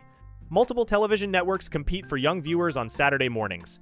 For SpongeBob to become the #1 program during this crucial time slot indicated that it was not just successful, but dominant compared to all competing children's shows. Nickelodeon quickly realized they had created something special. The network began ordering more and more episodes, expanding the show from its initial 12 segments to full seasons and then multiple seasons. The show that was supposed to maybe last 1 season has continued for more than 25 years and shows no signs of ending. This transformation from a modest beginning to a long-running phenomenon is one of the most remarkable success stories in television history. The show's success led to Steven Hillenburg halting production temporarily in 2002 to work on the first SpongeBob movie. When the film was completed and the 3rd season finished, Hillenburg resigned as the series showrunner in 2004. Although he no longer had a direct role in the series' production after this point, he maintained an advisory role and reviewed each episode. Hillenburg had originally intended for the first movie to be the series finale, saying he wanted to end the show before it jumped the shark, meaning before it declined in quality. However, the show's massive financial success led to its continuation. The decision to continue SpongeBob beyond Hillenburg's intended ending point has been controversial among some fans. Some viewers believe the show's quality declined after Hillenburg stepped down as showrunner.